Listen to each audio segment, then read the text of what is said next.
હિન્દ વિદ્યાર્થી મિત્રો, હું યશ મોદી આપ સૌનું આત્મનિર્માણ એજ્યુકેશન પોર્ટલ પર હાર્દિક સ્વાગત કરું છું. મિત્રો, આ વખતે જીપીએસસી પ્રિલિમિનરી માટે આત્મનિર્માણ સંસ્થાએ સચોટ માર્ગદર્શન સિરીઝ સ્ટાર્ટ કરી છે. આ સિરીઝના અંતર્ગત પ્રીવિયસ યરના પેપર્સનું મેં તમને ઇમ્પોર્ટન્સ સમજાવ્યું હતું ને મેં તમને જણાવ્યું હતું કે દર વખતે જીપીએસસી 30% ક્વેશ્ચન રિપીટ જ કરતા હોય છે ને એની પ્રૂફ સાથે પણ મેં બતાવ્યું હતું. હવે મિત્રો, ઇકોનોમિક્સની જ્યારે વાત કરીએ ત્યારે જીપીએસસી ઇકોનોમિક્સ સર્વેમાંથી પ્રશ્નો પૂછતા હોય છે. હવે મિત્રો, તમે જુઓ કે ભાઈ આ વખતનો જે ઇકોનોમિક્સ સર્વે છે મિત્રો, માર્ચ 2021માં લોન્ચ થયો. આજે ડિસેમ્બર થઈ છે, એટલે મીન્સ આ ઇકોનોમિક્સ સર્વે કરંટ ના કહી શકાય, પરંતુ આમાં અમુક પોર્શન ખૂબ જ ઇમ્પોર્ટન્ટ છે જે જીપીએસસી દર વખતે પૂછતા જ હોય છે. તો આપણે એના ઉપર મેક્સિમમ ફોકસ કરીશું ને તમને યોગ્ય માર્ગદર્શન આપીશું, જેના કારણે તમે ઇકોનોમિક્સમાં પણ મેક્સિમમ માર્ક્સ લાવી શકો. અત્યાર સુધી મિત્રો ઇકોનોમિક્સ માટે પેટર્ન એ રહી છે કે મેક્સિમમ કરંટ બેઝ ઉપર પૂછાતા હોય છે ને પ્લસ જે ડેટાવાળા ક્વેશ્ચન પૂછાતા હોય એ 90% ઇકોનોમિક્સ સર્વેમાંથી પૂછાતા હોય છે. ને લાસ્ટ 3 યરથી એવી પેટર્ન રહી છે કે એ લોકો ઇન્ડિયન ઇકોનોમિક્સ સર્વેના બદલે ગુજરાતના ઇકોનોમિક્સ સર્વે ઉપર મેક્સિમમ ફોકસ કરે છે. તો આ જે અર્થશાસ્ત્ર અને આંકડાશાસ્ત્ર નિયામકની કચેરી છે એમના દ્વારા જે લોન્ચ કરવામાં આવી છે એ જ બુકો પર આપણે ધ્યાન કેન્દ્રિત કરીશું. માર્ચ 2021માં લોન્ચ કરી છે. ઓકે, હવે અનુક્રમણિકા જોઈએ કે અર્થતંત્રનું વિહંગાવલોકન આપેલું છે. તો એ વૈશ્વિક અર્થતંત્ર અને ભારતીય અર્થતંત્ર આપણા માટે કોઈ જ ઇમ્પોર્ટન્ટ નથી. કોરોનાના કારણે જે ડેટા આંકડા જે ઉદ્દેશ સાથે ઇકોનોમિક સર્વે બનાવ્યો હતો એ ઉદ્દેશ કેનનો પણ બદલાઈ ગયો છે. અત્યારે પરિસ્થિતિ સાવ ચેન્જ થઈ ગઈ છે. એટલા માટે આ વૈશ્વિક અર્થતંત્ર અને ભારતીય અર્થતંત્ર રિલેટેડ જીડીપીના આંકડા આપણા માટે કોઈ જ ઇમ્પોર્ટન્ટ નથી. હવે આપણે ગુજરાત ભારતનું ગ્રોથ એન્જિન એના ઉપર ફોકસ કરીશું. હવે પહેલો પ્રશ્ન તો મિત્રો તમારે એ જ થવું જોઈએ કે સર આને ઇકોનોમિક સર્વે કેમ કહેતા હોય છે? થવું જોઈએ ને કે સર આ ઇકોનોમિક સર્વેની અંદર પાછું હોય છે શું? તો અહીંયા આગળ મિત્રો જુઓ કે સામાજિક આર્થિક સમીક્ષા. હવે સામાજિક આર્થિક સમીક્ષા એ શું થયું પાછું કે મિત્રો આની અંદર સામાજિક અને આર્થિક વિશે જે ગુજરાત ગવર્મેન્ટે છેલ્લા 1 વર્ષ દરમિયાન જે પ્રગતિ કરી હોય એનો ઉલ્લેખ કરવામાં આવતો હોય છે. હવે મીન્સ તમને એવું થાય સર સામાજિક એટલે શું? ભાઈ મહિલા છે તો મહિલા રિલેટેડ એમને કેવા સ્ટેપ લીધા, કઈ યોજના બનાવી. બાળકો તો બાળકો રિલેટેડ ગવર્મેન્ટે કઈ યોજના ઇમ્પ્લિમેન્ટ કરી. આદિવાસી તો આદિવાસી માટે ગવર્મેન્ટે શું કર્યું, એના માટે શું અચીવમેન્ટ મેળવી, તેનું દરેકે દરેક આંકડા સાથે ઉલ્લેખ કરેલું છે. ગવર્મેન્ટના વિઝનનો પણ ઉલ્લેખ કર્યો છે. એટલે મીન્સ પાસ્ટની અચીવમેન્ટ અને ફ્યુચરનું એમનું વિઝન શું છે તેની વિશે પણ ઉલ્લેખ કરવામાં આવતા હોય છે. સાથે સાથે પડકારોનો પણ ઉલ્લેખ કરવામાં આવતો હોય છે. તે જ રીતે આર્થિક સર્વે. ભાઈ આર્થિક સર્વે હોય તો તમને ખબર હોય કે ભાઈ પ્રાઇમરી, સેકન્ડરી અને ટર્શિયરી સેક્ટર વિશે ઉલ્લેખ થતો હોય. પ્રાઇમરી તો ખેતી રિલેટેડ આંકડા હશે. સેકન્ડરી તો ઉદ્યોગ ક્ષેત્રે ગુજરાત ગવર્મેન્ટે શું પોલિસી અપનાવી. ભાઈ ગુજરાતનું વિશ્વ લેવલે સ્થાન શું છે, ઇન્ડિયા લેવલે સ્થાન શું છે, ગુજરાત કયા ઉદ્યોગમાં દેશમાં અગ્રણી છે, એ દરેકે દરેક ડિટેલ્સ ઇન્ફોર્મેશન આપેલી હોય છે. એટલે મીન્સ આપણને સંપૂર્ણ પેકેજ જે પણ ડેટા રિલેટેડ ઇન્ફોર્મેશન છે આપણને મળતું રહેતું હોય છે આમાંથી. એટલા માટે મિત્રો બહુ જ ઇમ્પોર્ટન્ટ હોય છે. તો પહેલું જ આપણે કરીશું કે ભાઈ ગુજરાત ભારતનું ગ્રોથ એન્જિન એ ચેપ્ટર ઉપર આપણે જોઈએ અને ડેટા કેવી રીતે એક્ઝામમાં પૂછાશે એ જોઈશું. તો મિત્રો આમાં અમુક લોકો એવું આશા રાખતા હોય તો આમાં કોન્સેપ્ટ જેવું નથી. તમારે મેક્સિમમ ડેટા જ યાદ રાખવા પડશે. એટલા માટે તમે નોટ્સ અને પેન લઈને બેસી જાઓ અને જોડે જોડે નોટ્સ પણ બનાવતા જાઓ, જેના કારણે તમને ખૂબ જ બેનિફિટ થાય. હવે ગુજરાત ભારતનું ગ્રોથ એન્જિન. ગુજરાતનું અર્થતંત્ર તેના મજબૂત આર્થિક સિદ્ધાંતો સાથે ભારતના ગ્રોથ એન્જિન તરીકે ઓળખ પામેલ છે. ભાઈ ભારત તો તમને ખ્યાલ હશે કે ગુજરાત તો મેન્યુફેક્ચરિંગ હબ કહેવાય. તો એટલા માટે ભારતનું જે ગ્રોથ એન્જિન છે એ ગુજરાત કહેવામાં આવતું હોય છે. હવે રાજ્યના ઘરગથ્થુ ઉત્પાદનનો હિસ્સો તો દેશની કુલ વસ્તીના ફક્ત 4.99% હિસ્સો ધરાવતું ગુજરાત રાષ્ટ્રના ઘરગથ્થુ ઉત્પાદનમાં 8.11% હિસ્સો ધરાવે છે. તો તમને પૂછાય ભાઈ દેશની કુલ વસ્તીમાં ગુજરાતની વસ્તી કેટલા ટકા છે? તો માત્ર 4.99%. કદાચ ઓપ્શન્સમાં આશરે 5% આપેલું હોય તો પણ તમે ટીક કરી શકો છો. આમ છતાં તમે જુઓ કે જીડીપી, તો જીડીપી 8.11%, એટલે બહુ જ મોટો ઇસ્યુ કહી શકાય. તો આ બહુ જ મોટા પ્રમાણમાં કહેવાય કે ભારતના ઘરગથ્થુ ઉત્પાદનમાં ગુજરાતનું 8.11% છે અને આપણી વસ્તી જોઈએ તો 5%. 5% હોવા છતાં પણ આપણે 3% વધુ પ્રોડક્શન ઉત્પાદન બાબતે આપણે કાર્ય કરેલું છે. ઓકે, હવે ઔદ્યોગિક ઉત્પાદન, તો દેશમાં ઔદ્યોગિક ઉત્પાદનમાં 16.85% જેટલા હિસ્સા સાથે ગુજરાત ઔદ્યોગિક વિકસિત રાજ્યોમાં પ્રથમ સ્થાન છે. તો ભાઈ આપણને ઔદ્યોગિક હબ કેમ કહેવામાં આવે છે? કે ભાઈ દેશના કુલ ઔદ્યોગિક ઉત્પાદન જે થાય છે એમાં 16.85% ગુજરાતનું ઇસ્યુ છે. મિત્રો વિચારો કે 16.85%, તો આના પરથી સિમ્પલ તમે યાદ રાખી શકો છો. ભાઈ તમને પૂછે કે ભાઈ ભારતના જીડીપીમાં ગુજરાતનો કેટલો હિસ્સો? ભાઈ 8%. પછી તમને પૂછે ઔદ્યોગિક ઉત્પાદન, ભાઈ ડબલ કરી નાખો 16.85%. તો આ પણ ઇમ્પોર્ટન્ટ છે. હવે દૂધ ઉત્પાદન આવ્યું કે સમગ્ર દેશમાં ગુજરાત દૂધ ઉત્પાદનમાં 5મું સ્થાન ધરાવે છે. મોસ્ટ આઈએમપી ઘણા બધા એમ સમજતા હશે કે ભાઈ આપણા ત્યાં તો અમૂલ ડેરી છે, બનાસ ડેરી છે, તો દૂધ ઉત્પાદનમાં પહેલું રેન્ક હશે. ભાઈ આ ખોટી ભ્રમણા છે. ભાઈ ગુજરાત દૂધ ઉત્પાદનની અંદર 5મા રેન્કે છે. હવે વર્ષ 2018-19માં દેશનું કુલ દૂધ ઉત્પાદનમાં ગુજરાત 7.7% હિસ્સો ધરાવે છે. તો પણ સારી બાબત કહેવાય કે ભાઈ 7.7% દૂધના ઉત્પાદનમાં ધરાવે છે. 7.7 દૂધ 7.7%. ઓકે, હવે તમે કોઈ પણ ટેકનિકથી યાદ રાખી શકો. હવે એક વસ્તુ જુઓ કે જે 7 હોય છે, તમે તમારી બોડી આમ બનાવો ને, ફૂલાવો, તેનો આકાર બી 7 જેવો થતો હોય છે. તો દૂધ પીને શું થાય? ભાઈ તાકાત આવે. તો તાકાત આવીને આકાર કેવો બન્યો? ભાઈ 7 જેવો બન્યો. તો આના 7 ઉપરથી તમે એ રીતે પણ યાદ રાખી શકો છો, 7.7%. હવે વૈશ્વિક પ્રવેશ દ્વાર કહેવામાં આવે છે. તો જોઈએ કે દેશની કુલ નિકાસના 20%ના હિસ્સા સાથે ગુજરાત નિકાસ ક્ષેત્રે અગ્રેસર રહ્યું છે. ભાઈ દેશમાં જે નિકાસ થઈ રહ્યું છે તેમાં 20% હિસ્સો. હવે ઘણા બધા મિત્રોને ખ્યાલ નહીં હોય સાહેબ નિકાસ એટલે શું? તો મિત્રો ઇન્ડિયામાંથી ફોરેનમાં જે આપણે વસ્તુ મોકલતા હોય એ નિકાસ. ગુજરાતમાંથી આપણે ફોરેનમાં ભાઈ વસ્તુ મોકલતા હોય તો ભાઈ એને નિકાસ કહેવાય. તો ભાઈ ઇન્ડિયામાંથી જે ફોરેનમાં નિકાસ થાય છે, વસ્તુ જાય છે, એમાંથી 20% હિસ્સો ગુજરાતનો છે. પ્રાઉડ લેવા જેવી મુમેન્ટ છે. માત્ર 5% આપણી વસ્તી છે દેશમાં, આમ છતાં પણ નિકાસમાં 4 ગણો આપણે આગળ પડતા છીએ. તો 20% હિસ્સો સાથે ગુજરાત નિકાસમાં અગ્રેસર રહ્યું છે, જેમાં બંદરોની ભૂમિકા મહત્ત્વની રહી છે. તો તમને પૂછાય કે ભાઈ ગુજરાત નિકાસમાં આગળ પડતું છે, અગ્રેસર છે, તે માટે સૌથી મહત્ત્વની ભૂમિકા કોની રહી છે? તો મિત્રો બંદરોની ભૂમિકા રહી છે. રાજ્યમાં મધ્યમ અને નાના બંદરો દ્વારા માલ સામાનની હેરફેર વર્ષ 1980થી 1981માં 27.8 લાખ ટન હતી, જે ઉત્કૃષ્ટ રીતે વધીને 2019-20 દરમિયાન 4117.92 લાખ ટન થયેલ છે.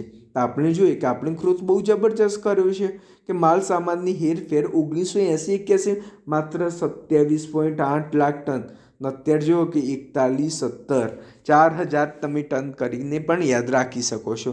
તો આપણે એમ કહેવાય કે ભાઈ કંઈ જ હતું નહીં. પહેલાં બંદરો તો એવું જ હતું કે ભાઈ બંદર ગંદકી જ હોય નકરી, એ ટાઈપની. અત્યારે કંડલા બંદર તમે જુઓ, દહેજ બંદર જે કેમિકલ પોર્ટ વિકસાવ્યું છે, ખરેખર બહુ જ પ્રાઉડ ફીલ થાય તે રીતનું બંદર વિકસાવ્યું છે.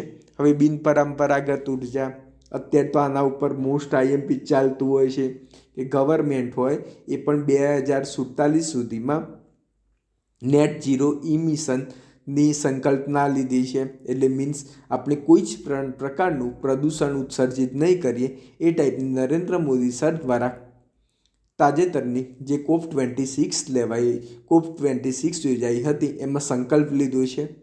હવે મિત્રો એ સંકલ્પ અંતર્ગત બિનપરંપરાગત ઉર્જામાં ગુજરાત દેશના કુલ સ્થાપિત બિનપરંપરાગત ઉર્જા ક્ષમતામાં તેના 12.35%ના હિસ્સા સાથે કુદરતી પુનઃપ્રાપ્ય ઉર્જા ક્ષેત્રે જૂન 2020ના રોજ અગ્રેસર રહ્યું છે.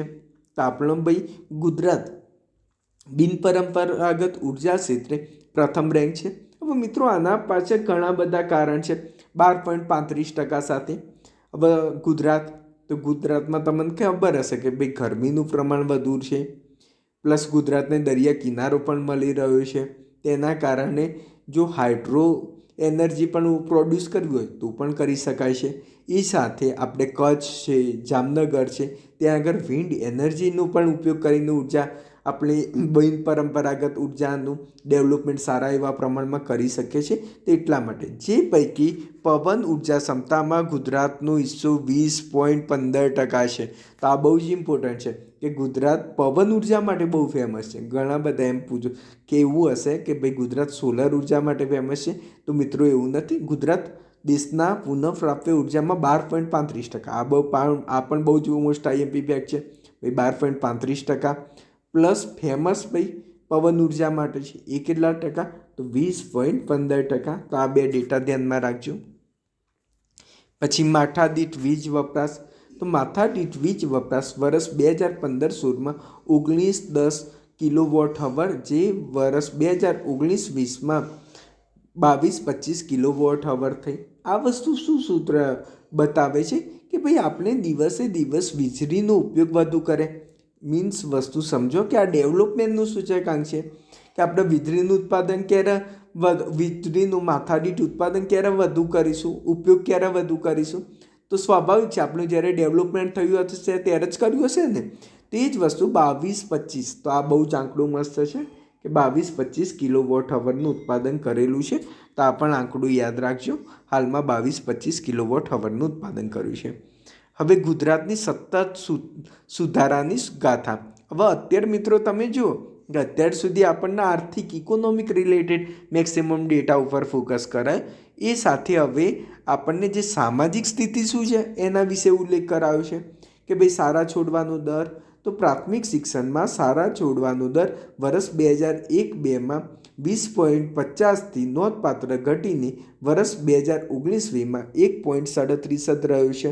તો આપણા માટે બહુ જ પ્રાઉડ મુમેન્ટ કહેવાય કે ભાઈ 2001-2 ભાઈ 100માંથી 20 છોકરાઓ ભાઈ સ્કૂલ છોડીને જતા રહેતા હતા. પ્રાથમિક શિક્ષણમાં જ 1થી 5માં જ સ્કૂલ છોડી દે 20, એટલે કેટલો મોટો રેશિયો થયો મિત્રો. હવે આનું પ્રમાણ બહુ જ ઘટ્યું છે 1.37%. એટલે આપણે એમ કહેવાય કે ભાઈ અત્યારે 100માં તમને એક અભણ વ્યક્તિ તમને જોવા મળે. એ પણ ધીરે ધીરે ઇમ્પ્રુવમેન્ટ સારા એવા પ્રમાણમાં થઈ રહ્યું છે. એવું માનવામાં આવે છે કે 2030 સુધી સંપૂર્ણ સાક્ષરતાનું જે લક્ષ્યાંક છે આપણે સિદ્ધ કરી શકીશું. તો આપણને પૂછાય કે ભાઈ શાળા છોડવાનો દર કેટલો છે? તો 1.37. ઓકે. હવે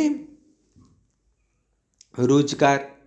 તો આર્થિક દ્રષ્ટિએ મહત્વ ધરાવતા મુખ્ય રાજ્યોમાં ગુજરાત સૌથી નીચો બેરોજગારી દર ધરાવે છે. રોજગાર કચેરીમાં વર્ષ દરમિયાન થયેલ નોંધણી સાથે પૂરી પાડવામાં આવતી રોજગારીનો હિસ્સો વર્ષ 2019માં 72.52% રહ્યો છે. તો બહુ જ ઇમ્પોર્ટન્ટ છે કે ભાઈ આપણે 72.52% રોજગારી પ્રોવાઈડ કરેલી છે. ભાઈ રોજગાર કચેરીમાં તમે બેરોજગાર છો તો કંઈ નહીં, રોજગાર કચેરીમાં લખાઈ દો કે ભાઈ તમે કઈ ડિગ્રી કરેલી છે, તમારે શેની જોબની રિક્વાયરમેન્ટ છે. તે જે નોંધણી કરાવી હોય એમાંથી 72.52%ને ભાઈ રોજગારી પ્રોવાઈડ કરાઈ છે. ખરેખર આંકડો સારો કહેવાય. ઓકે મિત્રો, અત્યારે પણ ગવર્મેન્ટ જે પ્રમાણે ભરતી લાવી રહી છે તો ખૂબ જ મોટા પ્રમાણમાં ભરતીઓ આવી રહી છે.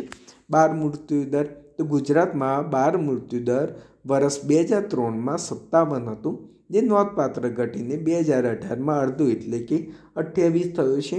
હવે મિત્રો મારા પ્રમાણમાં કે હજી પણ 28 બાળ મૃત્યુદર વધારે મોટા પ્રમાણમાં જ કહેવાય. હવે બાળ મૃત્યુદર કેવી રીતે ગણાવતો હોય? અમુક લોકોને એવું થાય 100એ ગણાતો હોય. મિત્રો ખોટી વાત છે. બાળ મૃત્યુદર 1000એ ગણાતા હોય. ભાઈ 1000એ ભાઈ 28 બાળકો પ્રસૂતિ દરમિયાન મૃત્યુ પામે છે. તે પણ આપણા માટે ચિંતાનો વિષય કહી શકાય. પરંતુ ગવર્મેન્ટ જેમ જેમ 15 વર્ષમાં હાફ કરી દીધો તો આપણે માનીએ છીએ કે ભાઈ બીજા 5-7 વર્ષમાં આ પણ એકદમ ઓછો દર કરી દેશે. ગુજરાતમાં માતા મૃત્યુદર વર્ષ 1999-2001માં 202 હતું, જે ઘટીને 2016-18માં લગભગ અડધાથી ઓછું એટલે કે 75 થયું છે. આ પણ આપણા માટે થોડી ચિંતાજનક વાત કહેવાય કે 75 એ પણ ઘણું કહેવાય, પરંતુ ગવર્મેન્ટ સારા એવા પગલાં લઈને પરફોર્મન્સ કરી રહી છે. સંસ્થાકીય પ્રસૂતિ, તો ગુજરાત સંસ્થાકીય પ્રસૂતિમાં 100%ના લક્ષ્ય સાથે આગળ વધી રહ્યું છે. જે મુજબ સંસ્થાકીય પ્રસૂતિ વર્ષ 2003માં 55.9%થી વધીને 2019-20માં 99.5%. હવે ઘણાને એવું થાય, સર સંસ્થાકીય પ્રસૂતિ એટલે શું? એટલે મીન્સ તમે કોઈ દવાખાનામાં પ્રસૂતિ કરતા હોય, પહેલાં તમને ખબર હશે કે ભાઈ આ સ્થિતિ બહુ જ ખરાબ હતી. ગ્રામીણ વિસ્તારોમાં ત્યાં નજીકમાં હોસ્પિટલ જ નથી, તેના કારણે ગમે તે રીતે પ્રસૂતિ કરાવી દેતા હતા. એના કારણે સ્ત્રીઓનું મૃત્યુ પણ વધુ થતું હતું, ગર્ભવતી સ્ત્રીઓનું મૃત્યુનું પ્રમાણ વધુ હતું. પરંતુ હવે આપણે જોઈએ તો દરેકે દરેક ગામડામાં સ્થાનિક બહુ જ મસ્ત રીતે હોસ્પિટલો પણ બનાવવામાં આવેલી છે. સ્થાનિક હેલ્થ સેન્ટર તો દરેકે દરેક ગામમાં હશે. કોરોના વેક્સિનમાં પણ એ બહુ જ હેલ્થ સેન્ટર બહુ જ હેલ્પફુલ થયા. તમને ખ્યાલ હશે કે ભાઈ તમે રસી લેવા જતા હશો તો પણ તમે પોતાના ગામમાં જે હેલ્થ સેન્ટર હશે તેમાં લેતા હશો. તો આના કારણે આપણે ઘણું ઇમ્પ્રુવમેન્ટ કર્યું છે. 100%ના લક્ષ્યાંકની એકદમ નજીક છે, 99.5% થયેલ છે. ઓકે, તો આ 100% ના યાદ રાખતા મિત્રો, 99.5% છે. ઘણા બધા એવું સ્ટેટમેન્ટમાં ભૂલ કરી દેતા હોય છે કે સંસ્થાકીય પ્રસૂતિ 100% પૂર્ણ થઈ. ભાઈ ખોટી વાત છે. હજી 99.5%, જે 0.5% આપણે જે કસર રહી છે એ આવનારા સમયમાં દૂર કરી દેવામાં આવશે.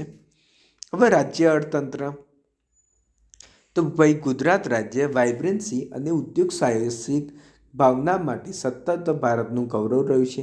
ગુજરાત ભારતના ઔદ્યોગિક ક્ષેત્રે અગ્રેસર રાજ્યોમાંથી એક છે. વૈશ્વિકીકરણ અભિયાનને પહોંચવી વરા ભારતની ઝડપી બદલાતા વ્યવસાય ગતિશાસ્ત્રમાં મુખ્ય ભૂમિકા ભજવે છે. ગુજરાત એ ભારતના વિસ્તારના માત્ર 6% અને ભારતની વસ્તીના 5% વસ્તી ધરાવતું રાજ્ય છે. તો આ પણ ખબર પડે. તો કદાચ તમને પૂછે કે ભાઈ ગુજરાત ભારતના કુલ વિસ્તારના ગુજરાતના કેટલા ટકા વિસ્તાર ધરાવે છે? તો ભાઈ માત્ર 6%. ભાઈ વસ્તી કેટલી ટકા ધરાવે છે? ભાઈ 5%. આમ છતાં પણ આપણે વાત કરીએ જીડીપીમાં 8%, નિકાસમાં 20%, દેશના કુલ ઔદ્યોગિક ઉત્પાદનમાં 17% હિસ્સો ધરાવે છે. તો આપણા માટે બહુ જ સારું કહેવાય. ગત વર્ષ કરતાં સ્થાનિક રોકાણમાં 330%ની વૃદ્ધિ સાથે વર્ષ 2019માં તમામ ભારતીય રાજ્યોમાં સૂચિત રોકાણોની દ્રષ્ટિએ ગુજરાત પ્રથમ ક્રમે છે. તો ભાઈ સ્થાનિક રોકાણમાં 330%ની વૃદ્ધિ મોસ્ટ આઈએમપી છે.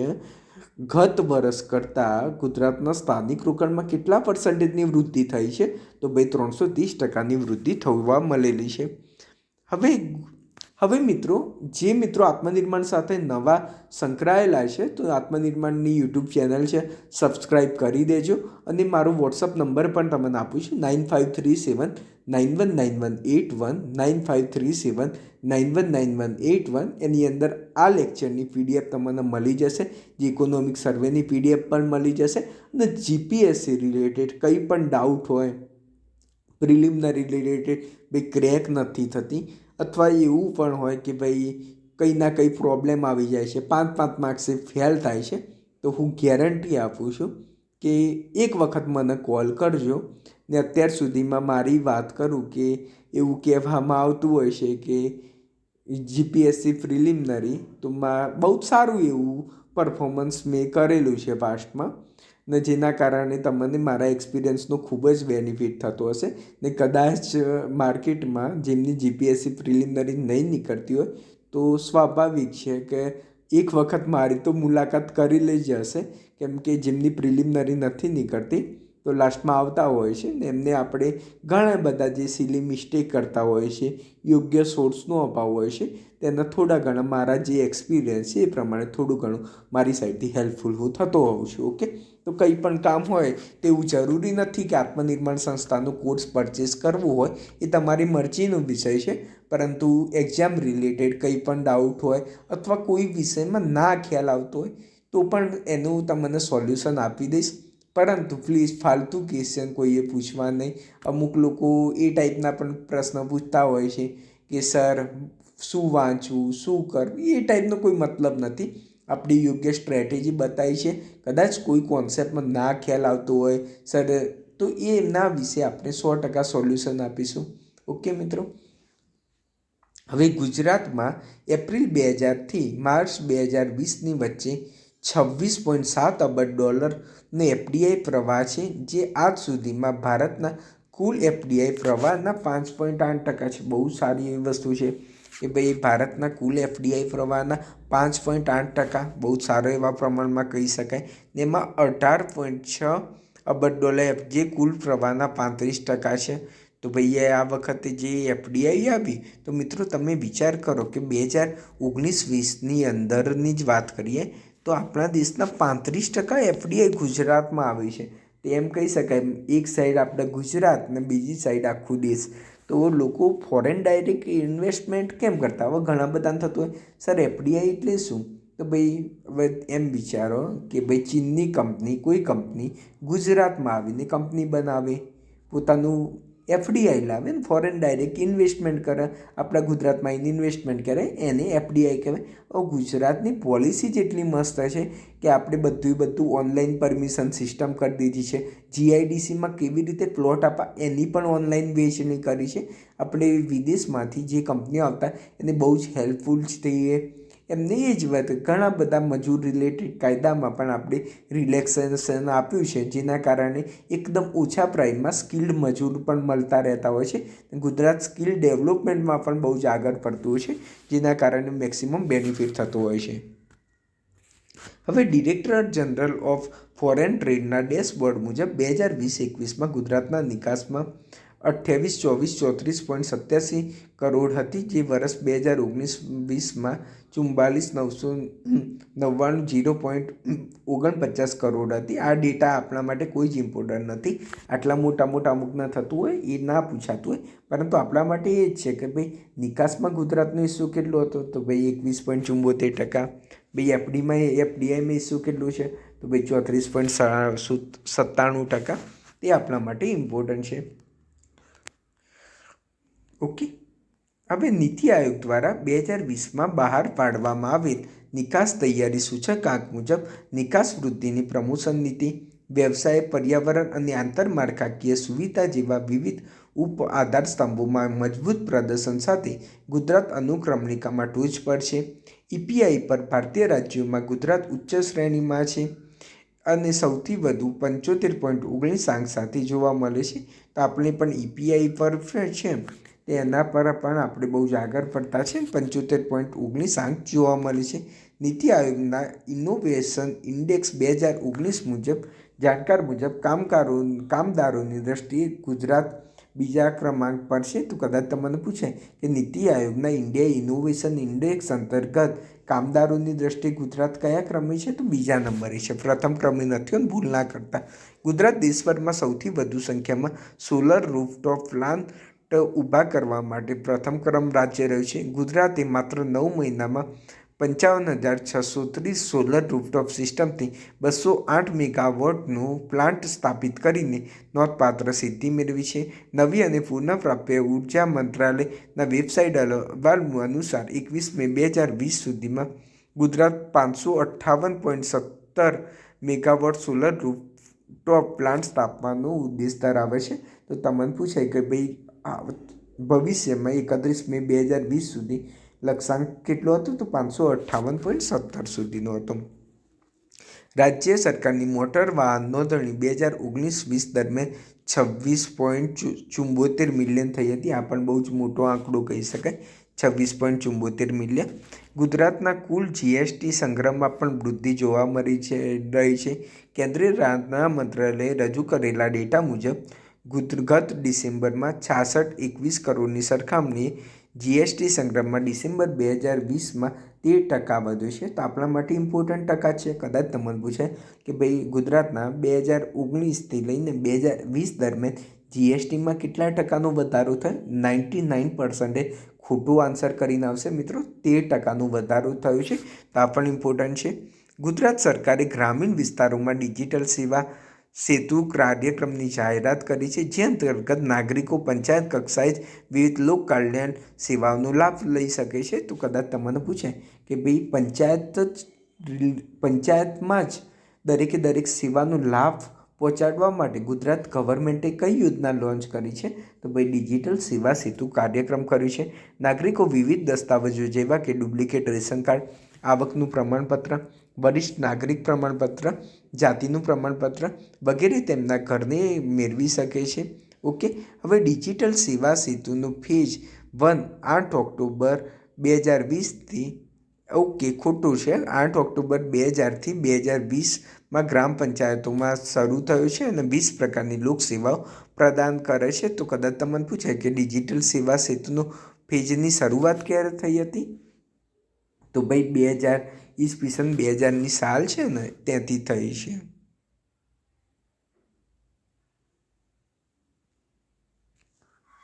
ઓકે વેટ આમાં મિસ્ટેક છે કે ડિજિટલ સેવા સેતુનો ફેઝ 1 છે મિત્રો 8 ઓક્ટોબર 2020થી શરૂઆત થઈ છે ને 2000 ગ્રામ પંચાયતોમાં શરૂ થઈ છે. અને જે આપણે એમ સમજતા હતા કે 2000થી, તો 2000થી નથી થઈ. 2000માં સ્વાભાવિક છે કે 2000માં ડિજિટલ સેવા જે ઉપલબ્ધ એટલા મોટા પ્રમાણમાં નથી, એટલા માટે ફેઝ 1 હમણાં જ 8 ઓક્ટોબર 2020થી જ થઈ છે. એમાંથી 20 પ્રકારની લોકસેવા પ્રદાન કરવામાં આવતી હોય છે. ડિસેમ્બર 2020 સુધીમાં બીજી 8 ગ્રામ પંચાયતોને આવરી લેવામાં આવશે ને આ કાર્યક્રમનો લાભ ₹20ની નજીવી દરે મેળવી શકાશે. ડેરીનું ઘરેલું ઉત્પાદન મોટા પાયા પર વધતા ગત વર્ષના ક્રમાંક કરતાં એક ક્રમાંક આગળ વધ્યું છે. 2018માં વૈશ્વિક ડેરી સંશોધન network international farm comparison network દ્વારા 9મું સૌથી મોટું દૂધ પ્રોસેસર તરીકે ઉભરી આવ્યું છે. અમૂલ 2012માં 18મા સ્થાને હતું, જે 8 વર્ષમાં 10 અંકો કૂદીને 8મા ક્રમે આવી ગયું છે. નમૂના નોંધણી અહેવાલ 2018 મુજબ ગુજરાતના નવજાત મૃત્યુદર ગત વર્ષના 21ની તુલનામાં 19 પર આવે છે. તો તમને પૂછે નવજાત મૃત્યુદર કેટલો છે? તો 19 5 વર્ષ નીચેનામાંના મૃત્યુદર પણ 33થી ઘટીને 31 પર આવી ગયો છે. સ્વચ્છ સર્વેક્ષણ 2020માં ટોચના 50 શહેરોમાં ગુજરાતના 12 શહેરો હતા. તો કદાચ પૂછે સ્વચ્છ સર્વેક્ષણ 2020માં ટોચના 50 શહેરોમાં ગુજરાતના કેટલા શહેર હતા? તો 12 શહેર હતા. અને સૌથી આગળ તમે જોઈ શકો છો સુરત બીજા ક્રમે અને અમદાવાદ 5મા ક્રમે. તો આપણા માટે પ્રાઉડ મુમેન્ટ કહી શકાય. ને રાજ્યના અર્થતંત્રમાં અગત્યના ક્ષેત્રીય વિકાસોની ટૂંકમાં વિગતો નીચે ફકરા મુજબ છે. તો વસ્તી રિલેટેડ પણ તમને ઇન્ફોર્મેશન મળશે કે ગુજરાતની વસ્તી 1 માર્ચ 2011ના 2 કલાકે 6 કરોડ છે. ભાઈ ગુજરાતની વસ્તી કેટલી? ભાઈ 6 કરોડ છે. એમાં 3.15 કરોડ પુરુષો, 2.89 કરોડ સ્ત્રીઓ પ્લસ 3.47 કરોડ ગ્રામીણમાં, એટલે ગ્રામીણ વસ્તુ આપણે વધુ છે મિત્રો. 3.47 કરોડ ગ્રામીણમાં રહે છે. એની સાપેક્ષે 2.57 કરોડ શહેરી વિસ્તારમાં રહે છે. આમ ટકાવારીની દ્રષ્ટિએ ગુજરાત ભારતના કુલ વિસ્તારના 5.97% વસ્તીની ઓલરેડી વાત કરી કે 4.99% છે. રાજ્યના ઘરગથ્થુ ઉત્પાદન તો ચાલુ ભાવે અને સ્થિર ભાવે સાધન ખર્ચે રાજ્યના ઘરગથ્થુ ઉત્પાદનના આધારે રાજ્યના અર્થતંત્રની વૃદ્ધિ માપવામાં આવે છે. ભાઈ રાજ્યની જીડીપી શું છે એ માટે. હવે જીડીપી એટલે ગ્રોસ ડોમેસ્ટિક પ્રોડક્ટ. એટલે એક વસ્તુ સમજો કે એક વર્ષના દરમિયાન ગુજરાત રાજ્યએ કેટલું વસ્તુ અને સેવાનું ઉત્પાદન કર્યું એ જીડીપી અંતર્ગત માપવામાં આવતું હોય છે. તો રાજ્યના ઘરગથ્થુ ઉત્પાદનમાં અંદાજોની સામયિક શ્રેણી રાજ્યના આર્થિક વિકાસનો વ્યાપ અને રાજ્યના આર્થિક વિકાસમાં થયેલ ફેરફારની દિશા દર્શાવે છે. રાજ્યના ઘરગથ્થુ ઉત્પાદનમાં ક્ષેત્રવાર ફાળો અર્થતંત્રમાં વિવિધ ક્ષેત્રની સાપેક્ષમાં તેનું સ્થાન ક્યાં છે તે દર્શાવે છે. જે અમુક સમયગાળામાં અર્થતંત્રમાં થયેલ માળખાકીય પરિવર્તનો નથી દર્શાવતું, પરંતુ સર્વાંગી આર્થિક વિકાસ માટે નીતિ ઘડવા માટે મદદરૂપ થાય છે. તો આપણને આઈડિયા આવશે કે ભાઈ કયા ક્ષેત્રમાં આપણે ક્યાં છે. કે દોઢ દાયકા મુજબ 2 આંકડાનું 10% આર્થિક વૃદ્ધિનું લક્ષ્ય પ્રાપ્ત કર્યા પછી રાજ્ય ભારતનું ગ્રોથ એન્જિન સાબિત થયું છે. તો છેલ્લા દોઢ દાયકામાં 2 આંકડા 10% આપણે જીડીપી પ્રાપ્ત કર્યું છે ગુજરાત રાજ્ય ભારતનું ગ્રોથ એન્જિન છે. એ ખ્યાલ છે. દેશની વસ્તીના 4.99% હિસ્સો ધરાવતું ગુજરાતનું રાષ્ટ્રનું ઘરગથ્થુ ઉત્પાદનના 8.11% છે. તો આપણે જાણ્યું હતું કે ભાઈ ભારતના જીડીપીના કુલ 8% ગુજરાત હિસ્સો ધરાવે છે. તાજેતરના વર્ષોમાં દુષ્કાળની પ્રતિકૂળ અસર હોવા છતાં છેલ્લા 3 વર્ષમાં રાજ્ય અર્થતંત્રને સતત વૃદ્ધિ દર્શાવી છે. તો આપણે ભાઈ દુષ્કાળની પરિસ્થિતિ હોવા છતાં પણ આપણે સારો એવો ગ્રોથ કર્યો છે. ઝડપી અંદાજો મુજબ વર્ષ 2011-12ના સ્થિર ભાવે 2019-20માં રાજ્યનું એકંદરે ઘરગથ્થુ ઉત્પાદન બજાર ભાવે 1,27,42,29 કરોડ આંકવામાં આવ્યું છે, જે 2019ના ₹11,86,379 કરોડના સુધારેલ અંદાજની સરખામણી 7.4% વૃદ્ધિ ધરાવે છે. તો કેટલા પૂછે કે ભાઈ કેટલા ટકા વૃદ્ધિ ધરાવે છે, તો ભાઈ ગુજરાતે 7.4% વૃદ્ધિ ધરાવે છે અને ચાલુ ભાવે રાજ્યનું એકંદર ઉત્પાદન બજાર ભાવે વર્ષ 2019-20માં 1,64,95,05 કરોડ આંકવામાં આવ્યું હતું, જે 2018-19ના 1,50,28,99 કરોડમાં સુધારેલ અંદાજ 9.8% છે. તો ચાલુ ભાવ અને સ્થિર ભાવ એટલે મીન્સ ચાલુ ભાવ અને સ્થિર ભાવ શું હોય કે ભાઈ એક વસ્તુ તમે સમજો. આ એક સામાન્ય ઉદાહરણ દ્વારા સમજાવું છું કે બે રીતે જીડીપી મપાતી હોય, એક ચાલુ ભાવે મપાતી હોય અને સ્થિર ભાવે મપાતી હોય. લાઈક ગુજરાતે આ વર્ષે 500 ખુરશી અને 200 ટેબલનું ઉત્પાદન કર્યું છે. તો ચાલુ ભાવમાં કેવું હોય કે અત્યારે કરંટ માર્કેટ રેટ શું છે એના આધારે ગણાય ને, જ્યારે સ્થિર ભાવમાં 2011નો કોઈ પણ એક વર્ષ લઈ લે ને એનો ભાવ ફિક્સ કરી દે ને એના આધારે ઉત્પાદન ગણવામાં આવતું હોય છે. એ સ્થિર ભાવે કહેવાય. તો સામાન્ય છે કે ભાઈ સ્થિર ભાવે જે ઉત્પાદન ગણવામાં આવતું હોય એ તો પ્રમાણમાં ઓછું જ આવવાનું ને, કેમ કે ધીરે ધીરે જેમ જેમ આપણે આગળ જતા જઈશું એમ ફુગાવાનો દર તો વધશે ને, તેની ઇફેક્ટ પણ જોવા મળે છે. વર્ષ 2019-20માં ચાલુ ભાવે રાજ્યની એકંદર મૂલ્ય વૃદ્ધિમાં પ્રાથમિક, દ્વિતીય અને તૃતીય ક્ષેત્રનો ફાળો. હવે તમને થતું હશે સર આ પ્રાથમિક ક્ષેત્ર એટલે શું? ભાઈ કૃષિ રિલેટેડ એક્ટિવિટીઝ હોય એના પ્રાથમિક ક્ષેત્ર કહેવાય. તો ભાઈ ગુજરાત ભાઈ કૃષિમાં એમાં પાછળ છે, માત્ર 19.4% જ છે. આપણે મેન્યુફેક્ચરિંગ હબ કહેવાઈએ છીએ 44.5%. આપણે ઉદ્યોગમાં બહુ જ જબરજસ્ત આગળ છીએ અને સેવા ક્ષેત્રમાં 36%. હવે એક્ઝામમાં તમને મિત્રો કેમ ના પૂછાશે કે ગુજરાતમાં કયા ક્ષેત્રનો મેક્સિમમ વેટ જીડીપીમાં મેક્સિમમ વેટેજ છે એ ક્રોનોલોજીમાં ગોઠવો. તો પહેલું સેકન્ડરી ક્ષેત્ર આવશે 44.5%. પછી એક વસ્તુ તમે સિમ્પલી યાદ રાખો કે તમે આમ બોલતા હોય તો 40, 30 ને 20 એ રીતે જતા હોય ને, આપણે પ્રીવિયસ કરીએ તો મેન્યુફેક્ચરિંગ પછી સેકન્ડરી ક્ષેત્ર, દ્વિતીય ક્ષેત્રમાં 44% છે ભાઈ 40 વાળો આવે. પછી 30માં જશો તો ભાઈ તૃતીય ક્ષેત્ર છે એમાં 36.1% છે. તૃતીયમાં તો 20માં જશો તો 20%ની એકદમ નજીક 19.4% છે. તે રીતે યાદ રાખજો, આંકડા પૂછાતા હોય છે મિત્રો. આ IMP છે તો એક્ઝામમાં અવારનવાર આના રિલેટેડ આંકડા પૂછાતા હોય છે. હવે મિત્રો કે હવે કૃષિ રિલેટેડ કેટલું ઉત્પાદન કર્યું છે તે હવે નેક્સ્ટ લેક્ચરમાં જોઈશું. અને જે મિત્રોને આ લેક્ચર સારો લાગે તો કોમેન્ટ બોક્સમાં જરૂરથી જણાવજો. મોસ્ટ IMP લેક્ચર છે, આના ડેટા એક્ઝામમાં અવારનવાર પૂછાતા હોય છે. કમ્પ્લીટ ઇકોનોમિક સર્વે તમને અપલોડ થઈ જશે. અને જે મિત્રો હજી સુધી આત્મનિર્ભર સંસ્થાની એપ્લિકેશન ડાઉનલોડ નથી કરી એક વખત ડાઉનલોડ કરો, કન્ટેન્ટ જુઓ, કમ્પેરિઝન કરો ને ફી સ્ટ્રક્ચર તો આપણે એકદમ નજીવા દરે જે એપ્લિકેશન પ્રોવાઈડ કરીએ છીએ માત્ર 900 રૂપિયાની અંદર સંપૂર્ણ GPSC સિલેબસ કવર કરાવી છે. એકવાર ડેમો લેક્ચર જુઓ અને માર્કેટમાં બીજી એકેડમી પ્લસ જે લેક્ચર લે છે એનું બેકગ્રાઉન્ડ જોઈને પરચેસ કરજો તો તમને ખરેખર ખૂબ જ બેનિફિટ થશે. જય હિન્દ. જય હિન્દ વિદ્યાર્થી મિત્રો, હું યશ મોદી આપ સૌનું આત્મનિર્ભર એજ્યુકેશન પોર્ટલ પર હાર્દિક સ્વાગત કરું છું. મિત્રો આજે ઇકોનોમિક સર્વેનો પાર્ટ 2 જોઈશું.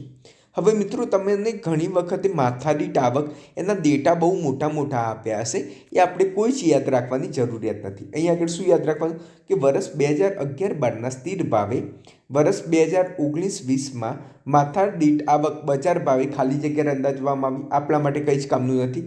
જે વર્ષ 2019ના 15,52,56ના અંદાજની સરખામણી 6.5% વૃદ્ધિ ધરાવે છે. એટલે સિમ્પલી આપણે એટલું જ યાદ રાખવાનું છે કે ભાઈ 2011-12ના સ્થિર ભાવે માથાદીઠ આવક ડિસાઇડ કરી તો 2018-19થી 2019-20ના વર્ષ દરમિયાન 6.5%નો વધારો થયો છે. બસ તો તમને પૂછાય કે ભાઈ સ્થિર ભાવે માથાદીઠ આવકમાં કેટલો વધારો થયો, તો ભાઈ 6.5% વધારો થયો છે.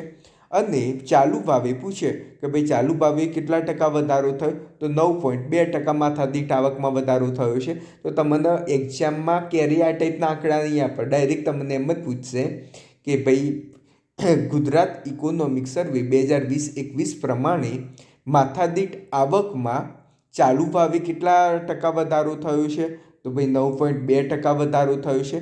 ને સ્થિર ભાવે કેટલા ટકા વધારો થયો છે, 6.5% વધારો થયો છે. કદાચ એમ પૂછાય કે ગુજરાત ઇકોનોમિક સર્વેમાં જે સ્થિર ભાવ છે એ કયા વર્ષને આધારે ડિસાઇડ કરવામાં આવે છે, તો ભાઈ 2011-12ના આધારે ડિસાઇડ કરવામાં આવે છે.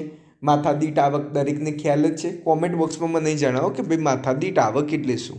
ઓકે, હવે કૃષિ અને તેના સંલગ્ન ક્ષેત્ર વિશે ઇન્ફોર્મેશન આપી છે.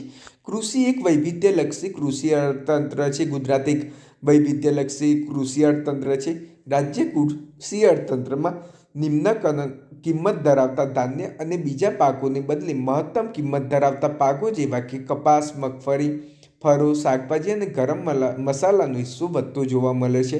તો આ સ્ટેટમેન્ટ થઈ ગઈ કે તમને પૂછાય કે ગુજરાતમાં કૃષિ અર્થતંત્રમાં નિમ્ન કિંમત ધરાવતા ધાન્ય અને બીજા પાકોને બદલે કયા પાકોનો વ્યાપ વધુ જોવા મળે છે. કપાસ, મગફળી, ફળો, શાકભાજી અને ગરમ મસાલાનો હિસ્સો વધુ જોવા મળે છે. તો આ સ્ટેટમેન્ટ સાચું છે. તો આના પરથી એક વસ્તુ યાદ રાખો, ભાઈ ગુજરાત છે એ ધાન્ય જે સિમ્પલ અનાજ છે તેના ઉપર એટલું બધું નહીં ફોકસ કરતું. ગુજરાત રોકડિયા પાક ઉપર મેક્સિમમ ફોકસ કરે છે, જેના કારણે ઇન્કમ વધુ જનરેટ થઈ શકે. આ મેન ફીચર છે. આ તમને સ્ટેટમેન્ટ વાઇઝ પૂછાઈ શકે છે. રાજ્યના વિવિધ ભાગોમાં થતા વરસાદમાં મોટો ફેરફાર એ ચોમાસાની લાક્ષણિકતા છે. તો આ પણ ઇમ્પોર્ટન્ટ છે કે ભાઈ રાજ્યના જે વિવિધ ભાગોમાં થતા વરસાદ છે એનો ફેરફાર એ ચોમાસાની લાક્ષણિકતા છે. ભાઈ બધી જગ્યાએ એક જેવો વરસાદ નથી પડતો. ભાઈ વલસાડ અને કચ્છ, બનાસકાંઠામાં ડિફરન્ટ વરસાદ પડતો હોય છે. વર્ષ 2019માં રાજ્યનો સરેરાશ વરસાદ 1176 મીમી નોંધાયેલ છે ને જે 2020 દરમિયાન 1137 mm નોંધાયેલ છે. મોસ્ટ આઈએમપી તમને પૂછાય ભાઈ 2020માં વરસાદ કેટલો, તો ભાઈ 1137 mm. અને 2019માં તો ભાઈ 2019માં વધુ હતો, ભાઈ 11 ઊંધું કરી નાખો તો 73 થાય, તો તેની બદલે 76 છે. તો આ રીતે પણ તમે યાદ રાખી શકો છો. તો આ વરસાદનું યાદ રાખવું જરૂરી છે. પછી પાક ઉત્પાદન, તો 2019-20 અને 2020-21 વર્ષ 2019-20માં દરમિયાન અનાજનું ઉત્પાદન 93.28 લાખ ટન થયેલ છે. તમને પૂછાય ભાઈ અનાજનું ઉત્પાદન કેટલું થયું છે, તો આપણે ડાયરેક્ટ જ એ રીતે 100 લાખ ટન થયું છે એ રીતે યાદ રાખવાનું. એ 100માંથી 5-7 તો ઓછા હોય ને તો એ માઇન્ડમાં તમને તરત જ કાંઈ રાઉન્ડ ફિગર યાદ રાખો. એના કારણે તમને માઇન્ડ ઉપર લોડ નહીં રહે. જો 93.28 યાદ રાખશો ને તો તમને યાદ નહીં રહે. એના કરતાં એવું રાખો કે ભાઈ 90 લાખ ટન ઉત્પન્ન થયું છે. તેના આજુબાજુના આંકડા આવશે ને એક્ઝામમાં તો તમને તરત ક્લિક થઈ જશે. જ્યારે વર્ષ 2020-21 દરમિયાન અનાજનું ઉત્પાદન 88.38 લાખ ટન થવાનું અંદાજ છે. વર્ષ 2019-20માં કપાસનું ઉત્પાદન 88.1 લાખ ઘાસડી એટલે 170 કિલોની એક થયું હતું. મોસ્ટ આઈએમપી પાસમાં પૂછાઈ ગયું છે કે ભાઈ ઘાસડીનું વજન કેટલું છે, તો 170 કિલોગ્રામ. ઘાસડીનું વજન કેટલું, તો 170 ગ્રામ. એસટીઆઈની પ્રિલિમિનરીમાં આ પ્રશ્ન હતો કે ભાઈ ઘાસડીનું વજન કેટલું હોય છે, તો એ કેટલા 88.1 લાખ ઘાસડી. તો આ પણ ઇમ્પોર્ટન્ટ છે. જ્યારે 2020-21 દરમિયાન 74.48 લાખ ઘાસડી એટલે મીન્સ તમે જુઓ કે ભાઈ 2019-20માં ઉત્પાદન વધુ જોવા મળે, ભાઈ ધાન્યનું ઉત્પાદન પણ વધુ જોવા મળે છે, પ્લસ કપાસનું ઉત્પાદન પણ જોવા વધુ મળે છે. પરંતુ જેમ જેમ વર્ષ આગળ વધે એમ સ્લાઇડ ઘટાડો જોવા મળે છે. 2019-20માં તેલીબિયાનું ઉત્પાદન જુઓ કે ભાઈ 66.64 લાખ ટન જોવા મળ્યું છે. જ્યારે 2020-21માં જુઓ કે 59.47 લાખ ટન. એટલે મીન્સ એમ પૂછાય કે ભાઈ 2019-20ની સાપેક્ષે 2020-21માં ધાન્ય તેલીબિયા અને કપાસના ઉત્પાદનમાં ઘટાડો થયો છે. હા ભાઈ, સ્ટેટમેન્ટ સાચું છે. ઘણા બધા એમ વિચારતા હોય ભાઈ વરસ જેમ આગળ વધે એમ ઉત્પાદનમાં વધારો થતો હોય. ભાઈ એવી વસ્તુ નથી. ઇકોનોમિક સર્વેમાં સ્પષ્ટપણે કહ્યું છે કે ભાઈ જેમ વરસ આગળ વધે છે એમ આની ઉત્પાદનમાં થોડું ઘટાડો જોવા મળ્યો છે. હવે બાગાયતી પાકોના ઉત્પાદનમાં ટકાવારી હિસ્સો, તો ભાઈ ગુજરાતમાં મેક્સિમમ શાકભાજી, તમને ખ્યાલ હશે કે ગુજરાતમાં તમે આ તો સિમ્પલ લોજિકની વસ્તુ છે. તમે શાક માર્કેટમાં જાઓ છો, તમે કદાચ અમદાવાદ અથવા કોઈ પણ જગ્યાએ તમારા ઘર સાઈડ હોય શાક માર્કેટમાં જશો, તમને મેક્સિમમ લારી ફ્રૂટની દેખાય છે તો શાકભાજીની જોવા મળે છે. તમે એક માર્ક કરશો તો ભાઈ મેક્સિમમ લારી તમને શાકભાજીની જોવા મળતી હશે. તો શાકભાજી કેટલી? ભાઈ 55.63%. ભાઈ 50% હિસ્સો, આપણે અંદાજિત 50% હિસ્સો શાકભાજીનો જોવા મળે છે. જ્યારે ફળો તો 38.94%. ભાઈ ઓછો હિસ્સો છે. પ્લસ ફૂલો તો તમને ખ્યાલ હશે, ફૂલની તો માંડ 4 થી 5 શોપ તમે જ્યાં રહેતા હશો એરિયામાં 4 થી 5 જ ફૂલની શોપ હશે, વધુ નહીં હોય. તો સ્વાભાવિક છે 1% બી નહીં હોય. ને જ્યારે મસાલા, તો મસાલાની ઘણી બધી દુકાનો હશે તો 4.61%. તો આનાથી સિમ્પલ લોજિક છે. તમને પૂછે મેક્સિમમ શેનું ઉત્પાદન થાય? ભાઈ શાકભાજી. કેટલા? 55%. ફરું, તો ફરું યાદ રાખીને અંદાજિત 40%. 40માંથી 2 માઇનસ કરો તો 38.94, 39 અંદાજિત છે. તો વિચાર કરો કે ભાઈ આ બંનેનું જ કામ જ 95%, તો આ બંને કરી દીધું છે. ખાલી 4% અને 0.82% એ જ યાદ રાખવાનું છે ને તમારે. હવે પશુપાલન પણ ઇમ્પોર્ટન્ટ છે.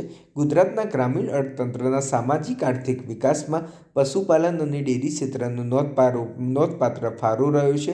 તે જીવન નિર્વાહનું સાધન બની રહ્યું છે. ગુજરાતની અમૂલ ડેરી એશિયાની મોટી ડેરી છે. કદાચ પૂછાય ગુજરાતની અમૂલ ડેરી વિશ્વની સૌથી મોટી ડેરી છે. ભાઈ ખોટી વાત છે. ગુજરાતની અમૂલ ડેરી એશિયાની સૌથી મોટી ડેરી છે. ઓકે. હવે મુખ્ય પશુધન પેદાશોના સંકલિત નમૂનાના મોજણીના અંદાજો મુજબ પશુપાલનમાં દૂધનું ઉત્પાદન 2018-19માં 144.92 લાખ ટનથી વધીને 2019-20માં 152.92 લાખ ટન થયું. તો આ બહુ ઇમ્પોર્ટન્ટ છે. ભાઈ દૂધનું ઉત્પાદન ધીરે ધીરે વધી રહ્યું છે. ભાઈ તમને પૂછે ભાઈ દૂધનું ઉત્પાદન ગુજરાતમાં કેટલું થાય છે? તો કહી દેવાનું ભાઈ 150 લાખ ટન થાય છે. 1-2 આંકડા આમથી આમ, પરંતુ જનરલી તમને યાદ આવી જશે. ભાઈ 2018-19 દરમિયાન ઈંડાનું ઉત્પાદન, ભાઈ ઈંડા ખાતા હોય તો બહુ સારું એવું ઉત્પાદન થયું છે કે 18,544 લાખ નંગની સામે 2019-20માં તમે જોઈ શકો છો કે 19,274 લાખ નંગ નોંધાયા છે. તો 19,274 લાખ નંગ તો આ પણ ઇમ્પોર્ટન્ટ છે. હવે મત્સ્ય આવ્યું કે વર્ષ 2019-20 દરમિયાન ગુજરાત રાજ્યમાં 7,612 કરોડનું કિંમતનું કુલ 8.58 લાખ ટન, જેમાં 7.1 લાખ ટન દરિયાઈ મત્સ્ય ઉત્પાદન, 1.57 લાખ ટન આંતરદેશીય મત્સ્ય ઉત્પાદન, એટલે મીન્સ દરિયામાં બી માછલીનું પ્રમાણ વધુ હોય. 1600 કિલોમીટર ગુજરાત દરિયા કિનારો ધરાવે છે, તો સ્વાભાવિક વસ્તુ છે. મત્સ્ય ઉત્પાદન અંદાજવામાં આવ્યું છે. રાજ્યના કુલ મત્સ્ય ઉત્પાદનમાં દરિયાઈ મત્સ્ય ઉત્પાદનનો ફાળો 81.65% છે. મોસ્ટ આઈએમપી તમને પૂછાય કે રાજ્યના કુલ મત્સ્ય ઉત્પાદનના દરિયાઈ મત્સ્ય ઉત્પાદનનો ફાળો કેટલો છે? તો 81.65% જેટલો છે.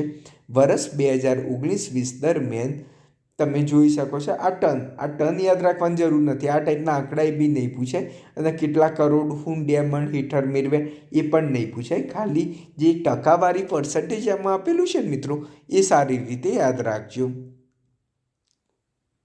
હવે મોસ્ટ આઈએમપી આ કહી દઉં છું મિત્રો કે તમે હાલની એક્ઝામમાં જુઓ જીપીએસસીની સિવિલ એન્જિનિયરિંગ આ મંથમાં જીપીએસસીની લેવાયેલી છે. તેના 2 પેપરની અંદર કોન્સ્ટન્ટ આ વનમાંથી ઇકોનોમિક સર્વેમાંથી પ્રશ્ન પૂછાય છે. એટલા માટે કહું છું ધ્યાનથી યાદ રાખજો. દરેક ડેટા યાદ રાખજો. 2019-20માં ગુજરાતનો જંગલ વિસ્તાર કેટલો છે? પહેલું ક્વેશ્ચન બન્યું 21,870.36 ચોરસ કિલોમીટર.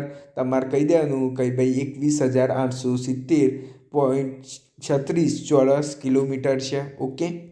હવે પછી સેકન્ડ, રાજ્યના કુલ ભૌગોલિક વિસ્તારમાં કેટલા ટકામાં વન વિસ્તાર આવેલું છે? તો ભાઈ કુલ ભૌગોલિક વિસ્તારના 11.14%. રાજ્યમાં કુલ ભૌગોલિક વિસ્તારના લગભગ 8.83% વિસ્તારોને આવરી લેતા 23 વન્ય અભયારણ્ય, 4 રાષ્ટ્રીય ઉદ્યાન ને 1 રક્ષિત અનામત આવેલ છે. મોસ્ટ આઈએમપી તમને પૂછાય ગુજરાતમાં અભયારણ્ય કેટલા છે? 8.83% વિસ્તારના આવરી લેતા, તો ભાઈ 23 વન્ય અભયારણ્ય છે. રાષ્ટ્રીય ઉદ્યાન પૂછાય કેટલા છે? ભાઈ 4 રાષ્ટ્રીય ઉદ્યાન છે. ને રક્ષિત અનામત કેટલો વિસ્તાર છે? ભાઈ 1 વિસ્તાર છે. તો આ પણ ઇમ્પોર્ટન્ટ છે, પરંતુ ભૂલ ના કરતા ભૌગોલિક વિસ્તારના 11.14% ને એમાંથી 8.83% વિસ્તાર અભયારણ્ય, રાષ્ટ્રીય ઉદ્યાન અને રક્ષિત પ્રદેશ હોય એમને આવરી લીધો છે. હવે વર્ષા ઋતુ વિશે જોઈએ કે વર્ષા ઋતુ 2020 દરમિયાન રાજ્યમાં સરેરાશ વરસાદના 136.85% વરસાદ નોંધાયો છે. પછી થોડું વધારો થયો છે. વર્ષા ઋતુ દરમિયાન ભારે વરસાદથી 206 માણસના, 1018 પશુના મૃત્યુ થયા છે. આ બધું કંઈ જ કામનું નથી. આ માટે મૃત્યુ સહાય, પશુ મૃત્યુ સહાય કરી હતી તે વિશે પણ એમાંથી પણ કોઈ પ્રશ્ન ના પૂછાય. અછત રાહતના પગલાં. વર્ષા ઋતુ 2019 દરમિયાન રાજ્યમાં સરેરાશ વરસાદના 146.70% વરસાદ નોંધાય હોય અછત જાહેર થઈ ન હતી. 2019માં કોઈ પણ અછત જાહેર નહોતી થઈ ને રાજ્ય સરકાર વર્ષ 2020-21 દરમિયાન ખેડૂતોને બિયારણ માટે સબસિડી પેટે કેટલા રૂપિયા આપવામાં આવે છે? આ પણ કંઈ જ ઇમ્પોર્ટન્ટ વસ્તુ નથી. હવે કોરોના અન્વયે રાહતના પગલાં શું કરે છે એ પણ આપણે જોઈ લઈએ કે કોરોના વાયરસ અન્વયે રાહતના પગલાં. રાજ્ય સરકાર દ્વારા નાણાકીય વર્ષ 2020-21માં નોવેલ કોરોના વાયરસ અંતર્ગત સ્ટેટ ડિઝાસ્ટર રિસ્પોન્સ ફોર્સના ગ્રાન્ટમાંથી જિલ્લા કલેક્ટર કચેરીઓ, આરોગ્ય વિભાગ, ગૃહ વિભાગને ફાળવવામાં આવેલ ગ્રાન્ટમાંથી રાહત શિબિર સેલની સ્થાપના થઈ. એટલે તમને પૂછાય કે ભાઈ કોરોના અંતર્ગત કોરોના દરમિયાન જે પણ ફંડ આવ્યું એ કોના અંતર્ગત આવ્યું? તો ભાઈ જે આપણે સ્ટેટ ડિઝાસ્ટર રિસ્પોન્સ ફોર્સ હોય ને, એક વસ્તુ કર, સ્ટેટમાં અચાનક કોઈ પણ આપત્તિ જેવી ઘટના બને ને મિત્રો, એના કારણે SDRF ફંડ જ બનાવેલું છે, સ્ટેટ ડિઝાસ્ટર રિસ્પોન્સ ફોર્સ. તે એ લોકો પોતાનું ફંડ પણ બનાવતા હોય છે. તે એમાંથી દરેકે દરેક ખર્ચો કરવામાં આવતો હોય છે. બસ આટલું જ ઇમ્પોર્ટન્ટ છે આપણા માટે એક્ઝામ પોઈન્ટ ઓફ વ્યૂથી. બીજું કંઈ પૂછાશે નહીં. જળ સંસાધન વિકાસ. તો ભૂતળ જળ સપાટી દ્વારા સંભવિત સિંચાઈ ક્ષમતા 48.21 લાખ હેક્ટર આવકારવામાં આવી છે. એટલે આવા વસ્તુ શું છે કે ભાઈ ભૂજળ દ્વારા ભૂતળ આપણા જમીનની અંદર જે જળ છે એ સપાટી દ્વારા સંભવિત સિંચાઈ ક્ષમતા 48.21 લાખ હેક્ટર છે. જેમાં સરદાર સરોવર પરિયોજના મારફતે થનાર 17.92 લાખ હેક્ટરનો પણ સમાવેશ થાય છે. તો તમને પૂછાય કે ભાઈ સરદાર સરોવર પરિયોજના મારફતે કેટલા હેક્ટરમાં થાય છે? તો 17.92 લાખ હેક્ટર. તેવી જ રીતે ભૂગર્ભ જળ દ્વારા 22.59 લાખ હેક્ટર સિંચાઈ કરવામાં આવી છે. તો તમને પૂછાય કે ભાઈ ભૂતળ જળ પૂછાય તો 48.21 લાખ હેક્ટર હો મિત્રો, પરંતુ ભૂગર્ભ જળ પૂછાય તો 22.19 લાખ હેક્ટર. આમ ભૂતળ જળ અને ભૂગર્ભ જળ દ્વારા કુલ એકંદરે 70.80 લાખ હેક્ટર સિંચાઈ શક્તિ ઉત્પન્ન થવાનો અંદાજ છે. એક વસ્તુ સમજો કે ભૂતળ જળ અને ભૂગર્ભ જળ. તો ભૂતળ તો જે જમીનના તર ઉપર છે એને ભૂતળ જળ કહેવાય, અને ભૂગર્ભ એટલે ભાઈ જમીનની અંદર જે જળ છે એ ભૂગર્ભ જળ કહેવાય. હવે આપણે જોવાનું છે કે ભાઈ ભૂતળ અને ભૂગર્ભમાં કેટલું છે? તો ભાઈ ભૂગર્ભ જળ 22.59 લાખ. તો પછી 70માંથી બાદ કરી નાખો, તે તમને ભૂતળ જળ મળી જશે. જૂન 2020માં ભૂતળ અને ભૂગર્ભ જળની એકંદર સિંચાઈ ક્ષમતા સામે ઊભી કરાયેલ કુલ સિંચાઈ ક્ષમતા 97.26%, ઊભી કરાયેલ સિંચાઈ ક્ષમતા સરખામણી અધિકતમ ઉપયોગમાં લેવાય સિંચાઈની ક્ષમતા 87.90% થવા પામેલ છે. આમાંથી પણ શક્યતા ઓછી છે. હવે સહભાગી સિંચાઈ વ્યવસ્થા. સહભાગી સિંચાઈ વ્યવસ્થા હેઠળ શક્ય તેટલું બધું સિંચાઈ વિસ્તાર આવરી લેવા રાજ્ય સરકાર દ્વારા નિર્ણય કરવામાં આવેલ છે. રાજ્ય સરકારે Gujarat water users participatory irrigation management 2007 પણ પસાર કર્યું છે. જે ડિસેમ્બર 2020માં સહભાગી સિંચાઈ વ્યવસ્થા હેઠળ 2078 મંત્રીઓ દ્વારા તમે જુઓ કે હેક્ટર વિસ્તાર આવરી લેવામાં આવ્યો છે. એટલે આમાં તમને પૂછાય કે ભાઈ ગુજરાત ઇરિગેશન મેનેજમેન્ટ એક્ટ કયો છે, તો ભાઈ એના અંતર્ગત સહભાગી સિંચાઈ વ્યવસ્થા કાર્યરત છે, તો ભાઈ 2007 એક્ટ છે એના અંતર્ગત છે. પછી સૂક્ષ્મ સિંચાઈ યોજના, તો મે 2005થી ગ્રીન રિવોલ્યુશન કંપની દ્વારા ગુજરાત રાજ્યમાં સૂક્ષ્મ સિંચાઈ યોજનાનું સમાન ધોરણે અમલીકરણ કરવાની કામગીરી કરવામાં આવી છે. કદાચ પૂછાય કે ગુજરાતમાં સૂક્ષ્મ સિંચાઈ યોજના કઈ કંપની દ્વારા કરવામાં આવે છે, તો ભાઈ ગ્રીન રિવોલ્યુશન કંપની. ઓકે, એમાં સરકાર અને કેન્દ્ર બંને એનું ફાળો છે. ને ક્યારથી શરૂ કરવામાં આવી, તો ભાઈ 2005થી શરૂ કરવામાં આવી. દરેક ક્લિયર થઈ ગયા છે, આ કંઈ જ ઇમ્પોર્ટન્ટ નથી હોય ને. જળાશયમાં પ્રાણી સંગ્રહ, તો તમે એક જાણી લો કે જળાશય 31 ઓક્ટોબર 2020માં આ કંઈ જ એમ નથી, આ કોઈ જ ઇમ્પોર્ટન્ટ નથી. એમાં તમને અહીં આગળ આપેલું છે કે 332.27 મિલિયન ઘન મીટર સંગ્રહ ક્ષમતા ધરાવતા 20 ડેમ કચ્છ વિસ્તારમાં, 2539.93 મિલિયન ઘન 140 ડેમ સૌરાષ્ટ્રમાં. આમ કુલ જથ્થો 15,565 મિલિયન ઘન મીટર છે, જે ડેમની સંગ્રહ ક્ષમતાના 95.51% છે. તો આમાંથી પણ ચાન્સ બહુ ઓછા છે પૂછાવાના. પછી ઉદ્યોગ જોઈએ, ઉદ્યોગ વિશે શું કહેવું છે. સૂક્ષ્મ લઘુ અને મધ્યમ ઉદ્યોગ, ગુજરાત રાજ્યમાં વર્ષ 2006 સુધીમાં ઉત્પાદન ક્ષેત્રે પ્લાન્ટ્સ અને મશીનરીમાં ₹1 કરોડ સુધીના રોકાણ એકમોનું લઘુ ઉદ્યોગ તરીકે એસઆઈ રજિસ્ટ્રેશન ઇસ્યુ કરવામાં આવતું હતું. તે અંતર્ગત આ 21, 27, 32 એકમો 30 સપ્ટેમ્બર 2006 સુધી નોંધાયેલા છે. તો કદાચ પૂછાય કે ભાઈ કેટલાનું લઘુ ઉદ્યોગ તરીકે રજિસ્ટ્રેશન કરવામાં આવતું હતું, તે 1 કરોડ સુધી જે રોકાણ કરતા હોય ને એમને લઘુ ઉદ્યોગ તરીકે ગુજરાતમાં રજિસ્ટ્રેશન કરવામાં આવતું હતું. હવે એમએસએમઈ એક્ટ 2006 હેઠળ 2006થી સપ્ટેમ્બર 2015 સુધી એમએસએમઈ રજિસ્ટ્રેશન તરીકે અમલમાં હતા.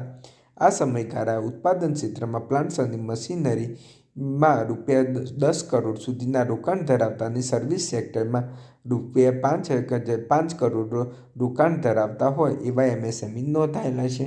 તો ભાઈ એમએસએમઈ માટે શું જોઈએ, તો ભાઈ 10 કરોડનું રોકાણ હોવું જોઈએ. પરંતુ સર્વિસ સેક્ટર હોય, સર્વિસ સેક્ટર ક્ષેત્રે કામ કરતી હોય કોઈ એમએસએમઈ, તે 5 કરોડ હોય સુધીનું હોય તો ભાઈ એમએસએમઈ અંતર્ગત કરવામાં આવતું હોય છે. ભારત સરકાર એમએસએમઈ મંત્રાલય 18/9/2015માં નોટિફિકેશન નંબરમાં EM પાર્ટ 1 અને પાર્ટ 2 પ્રણાલી બંધ કરી તેના બદલે ઉદ્યોગ આધારિત મેમોરેન્ડમ ફાઇલ કરવાનું નોટિફિકેશન જાહેર કરવામાં આવી છે. એમએસએમઈ મંત્રાલય દ્વારા ઉદ્યોગ આધારિત વેબ પોર્ટલ udyogaaadhar.government.in પર 2020 સુધી ફાઇલ કરવાનું જાહેર કરવામાં આવ્યું છે. આ કંઈ જ કામનું નથી, આમાંથી કોઈ પ્રશ્ન આવવાના ચાન્સ નથી. કેન્દ્ર સરકાર સૂક્ષ્મ લઘુ અને મધ્યમ એન્ટરપ્રાઇઝ મંત્રાલયના 17/7/2020માં નોટિફિકેશન નંબર ઉદ્યોગ આધાર મેમોરેન્ડમને બદલે ઉદ્યમ રજિસ્ટ્રેશન સર્ટિફિકેટની કામગીરી શરૂ થયેલ છે. તો કદાચ તમને પૂછે કે ભાઈ કેન્દ્ર સરકારમાં ઉદ્યોગ આધાર જે મેમોરેન્ડમ હતું એના આધારે શું કર્યું છે, તો ઉદ્યોગ રજિસ્ટ્રેશન સર્ટિફિકેટ શરૂઆત કરવામાં આવી છે. પછી વાઇબ્રન્ટ ગુજરાત ગ્લોબલ સમિટ, ભાઈ તમને કહે છે, કદાચ પૂછાય કે ભાઈ વાઇબ્રન્ટ સમિટની શરૂઆત ક્યારે કરવામાં આવી હતી, તો ભાઈ 2003માં કરવામાં આવી છે. ગુજરાત ગ્લોબલ ઇન્વેસ્ટર સમિટ 2003થી 2019 દરમિયાન તમે જો કે કેટલા બધા પ્રોજેક્ટ શરૂ થયા છે. 1,04,872 પ્રોજેક્ટ માટે MOU કરવામાં આવે છે. તો આશરે 1 લાખ MOU કરવામાં આવે છે. ને 31મી ડિસેમ્બર 2020થી સમિટ 2019માં નોંધાયેલ પ્રોજેક્ટ 60,741 પ્રોજેક્ટ પૂર્ણ થયા છે. તો આ ઇમ્પોર્ટન્ટ નથી, કદાચ આના માટે એટલું જ ઇમ્પોર્ટન્ટ છે કે ભાઈ વાઇબ્રન્ટ સમિટ ગુજરાતની શરૂઆત ક્યારે થઈ હતી, તો 2003થી શરૂઆત કરવામાં આવી હતી. પછી મિત્રો ઉદ્યોગની વાર્ષિક મોજણીના પરિણામો, આ પણ આપણા માટે કોઈ જ ઇમ્પોર્ટન્ટ નથી.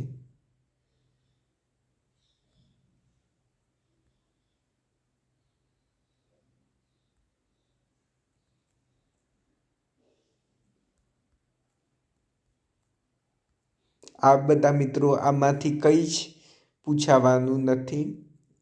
આ વીજળીયાતી માથાદીઠ ઓલરેડી આપણે ડિસ્કશન કરી દીધેલી છે.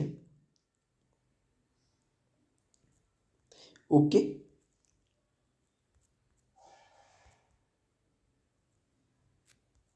આમાંથી કોઈ પણ પ્રશ્ન આવવાના ચાન્સ નથી.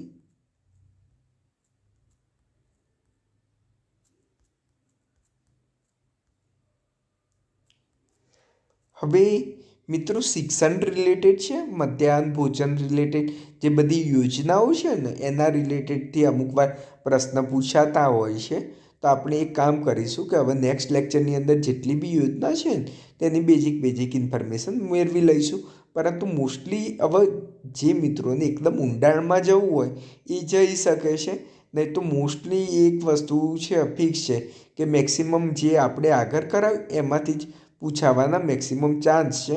પછી આ રેલવે ગેજ છે, કુલ રસ્તાની લંબાઈ કેટલી છે, અમુક તમે આવું એક વાર નજર કરી શકો છો.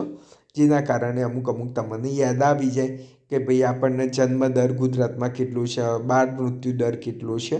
તો આ તમને નેક્સ્ટ લેક્ચરમાં હું કવર કરાવી દઈશ. ઓકે, હવે પછી વહીવટી એકમો વસ્તી વિશે હોય છે ને બહુ જ આઈએમપી છે. તો નેક્સ્ટ લેક્ચર વસ્તી રિલેટેડ રાખીએ ને પછી આપણે આગળ આ રીતે કવર કરાવી દઈશું. Okay, by. હિન્દ વિદ્યાર્થી મિત્રો, હું યશ મોદી આપ સૌનું આત્મનિર્ભર એજ્યુકેશન પોર્ટલ પર હાર્દિક સ્વાગત કરું છું. મિત્રો, આમાં વસ્તી ગણતરી આપેલ છે. અવારનવાર આ રિલેટેડ ક્વેશ્ચન એક્ઝામમાં પૂછાતા હોય છે. તો આજે આપણે વસ્તી ગણતરી જોઈશું. કે પહેલું જ ક્વેશ્ચન તમે જોઈ શકો છો કે ભાઈ ગુજરાતની વસ્તી કેટલી છે. તો સિમ્પલ છે કે ભાઈ 6 કરોડ છે. ને એની સામે તમને પૂછે કે ભાઈ ભારતની વસ્તી કેટલી છે. તો દરેકને ખબર હશે ભાઈ 2011 પ્રમાણે ભારતની વસ્તી 121 કરોડ હતી. હવે એક સિમ્પલ વસ્તુ છે કે તમને પૂછે કે હવે એક પહેલાં તમે ગુજરાતનું જો ભાઈ ગુજરાતમાં ગ્રામીણ વસ્તી કેટલી છે. તો ગુજરાતમાં 3 કરોડ અને 46 લાખ એ ગ્રામીણ વસ્તી છે અને શહેરી વસ્તી 2 કરોડ ને 57 લાખ. તો એકદમ સિમ્પલ છે. 3 કરોડ અને 2 કરોડ યાદ રાખી નાખો, તમને આવડી જશે. 3 કરોડ 46 લાખ અને 2 કરોડ 57 લાખ. ઓકે, એ આપણે કવર કરી દીધું. હવે પુરુષોની વસ્તી અને સ્ત્રીની વસ્તી કેટલી છે કે પુરુષોની વસ્તી 3.14 કરોડ અને જ્યારે સ્ત્રીની વસ્તી આવે તો 2.89 કરોડ. તો આ પણ ઇમ્પોર્ટન્ટ છે. તમને પૂછાય કે ભાઈ ગુજરાતમાં પુરુષ અને સ્ત્રીની વસ્તી કેટલી છે. તો પુરુષની વસ્તી 3.14 કરોડ છે અને 2.89. હવે સિમ્પલી 6 કરોડ કરવાના છે. તો 3.14 અને 2.89 કરોડ છે. ને જ્યારે ભારતમાં તમે જોઈ શકો છો કે અહીંયા આગળ સિમ્પલી આપેલું છે. તે એક વખત જસ્ટ નજર મારી લેજો.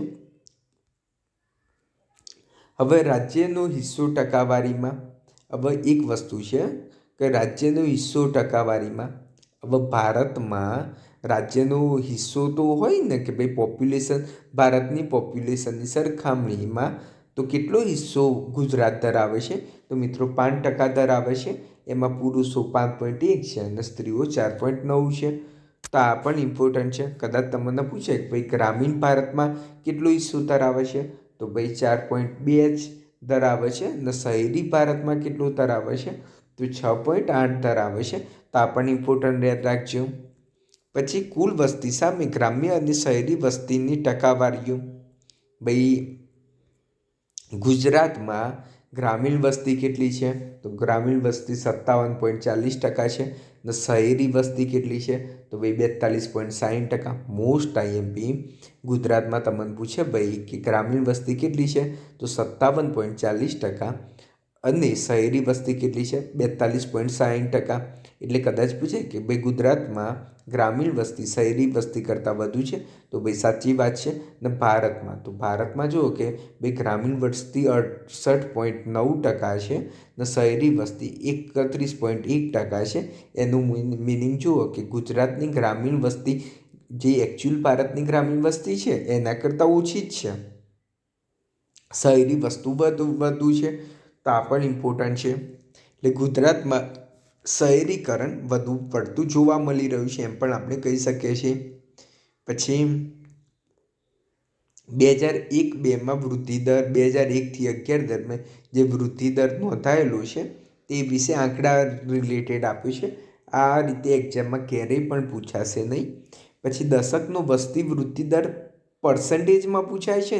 આ અવારનવાર પૂછાતો હોય છે કે 2001-11 દરમિયાન ભાઈ વસ્તી વધારો જે થયો હોય એ કેટલો ટકા થયો છે, તો ભાઈ 19.3%. મોસ્ટ આઈએમપી છે 19.3%. એમાં ગ્રામીણ વસ્તી વધારો કેટલો થયો છે, તો 9%. અને શહેરી વસ્તી વધારો કેટલો થયો છે, તો ભાઈ 36%. તો આ ઇમ્પોર્ટન્ટ છે, કદાચ તમને પૂછે ભાઈ ગુજરાતમાં 2001-11 દરમિયાન વસ્તી વધારો કેટલો થયો છે, તો 19.3%. પરંતુ ગ્રામીણ વધારો તો ભાઈ માત્ર 9% જ થયો છે. ને શહેરી વસ્તી વધારો તો 36% થયો છે. ને ભારતમાં તમે જુઓ કે ભાઈ ભારતમાં 17.7%, ને એમાં ગ્રામીણ તો 12.3%, ને શહેરી તો 31.8%. તો આ યાદ રાખજો, 9, 36 ને 12 અને 31.8%. તો આ તમે રેગ્યુલર કરશો ને પ્રેક્ટિસ તો જ યાદ રહેશે, નહીં તો પછી આ યાદ રાખવું હાર્ડ પડશે. પછી તમને જાતિ પ્રમાણ, તો ભાઈ જાતિ પ્રમાણ 1919 ગુજરાતમાં છે. જ્યારે તમે એમાં પણ ગ્રામીણ, તો ગ્રામીણમાં 949. તો સ્વાભાવિક વસ્તુ છે, ગ્રામીણમાં જાતિ પ્રમાણ છોકરીઓની સંખ્યા બરાબર થોડા શહેરી કરતાં વધુ જ હોય છે, તો 949. અને જ્યારે શહેરી 880. ને જ્યારે ઇન્ડિયાની વાત કરીએ તો ઇન્ડિયામાં જાતિ પ્રમાણ પાછું લિંગ પ્રમાણ વધુ છે, 943 છે. તો ગુજરાત કરતાં ઇન્ડિયામાં સરેરાશ જે લિંગ પ્રમાણ છે ને એ વધુ છે મિત્રો, તો આ પણ યાદ રાખજો. પણ એક સ્વાભાવિક વસ્તુ છે કે ગુજરાત, તો ગુજરાતમાં તમને ખ્યાલ હશે કે બીજા બધા રાજ્યની સરખામણીએ શહેરી વસ્તી આપણે વધુ જોવા મળતી હોય છે.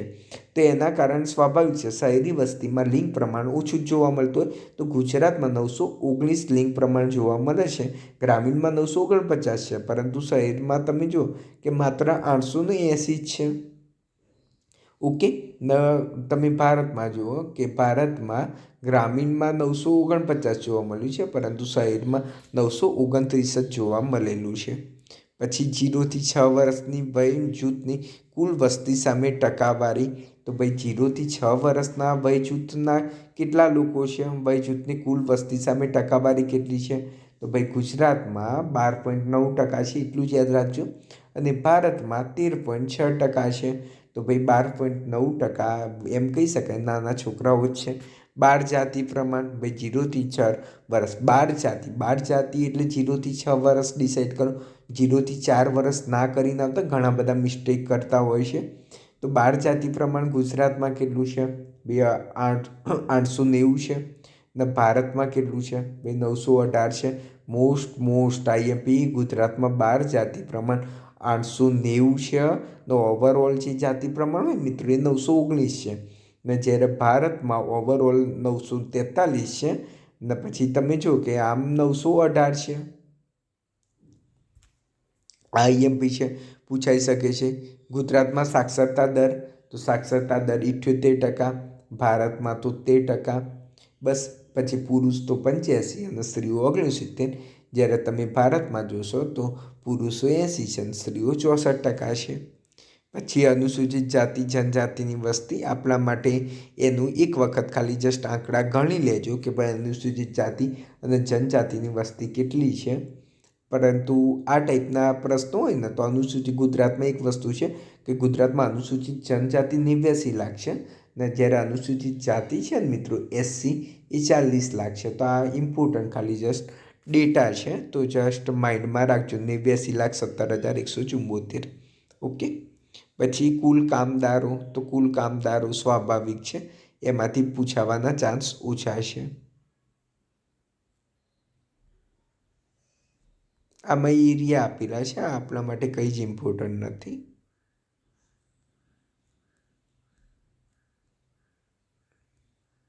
હવે ગુજરાતમાં તમે જુઓ ને કે અહીંયા આગળ આ ડેટા આપેલા છે કે જિલ્લાવાર તાલુકાઓ, નગરો, શહેરો અને ગામડાઓની સંખ્યા. તો આ ડેટામાંથી અમુક વાર પૂછાઈ જતા હોય છે. તો તમે એક વખત જુઓ કે અમદાવાદમાં તમે જોઈ શકો છો અમદાવાદમાં કુલ ગામડા કેટલા છે, તો ભાઈ અમદાવાદમાં તમે જુઓ કે 512, તો આપણે બધાના એકવાર નજર મારીએ કે સૌથી હાઈએસ્ટ કયા છે. તો બનાસકાંઠાની અંદર જુઓ કે 1237 ગામડાઓ છે. બહુ જોરદાર કહેવાય હોય મિત્રો કે 1237 ગામડા એટલે બહુ મોટી સંખ્યામાં ગામડા કહી શકીએ આપણે. તો ભાઈ અહીંયા આગળ જુઓ કે ગામડાની સંખ્યા આપેલી છે. તો અહીંયા આગળ બનાસકાંઠા 1237, તો એને કોઈ બીટ કરે છે? પંચમહાલમાં 1210, આ પણ યાદ રાખજો. બનાસકાંઠા અત્યારે તો આપણને સૌથી હાઈએસ્ટ બનાસકાંઠા જ લાગે છે, 1237.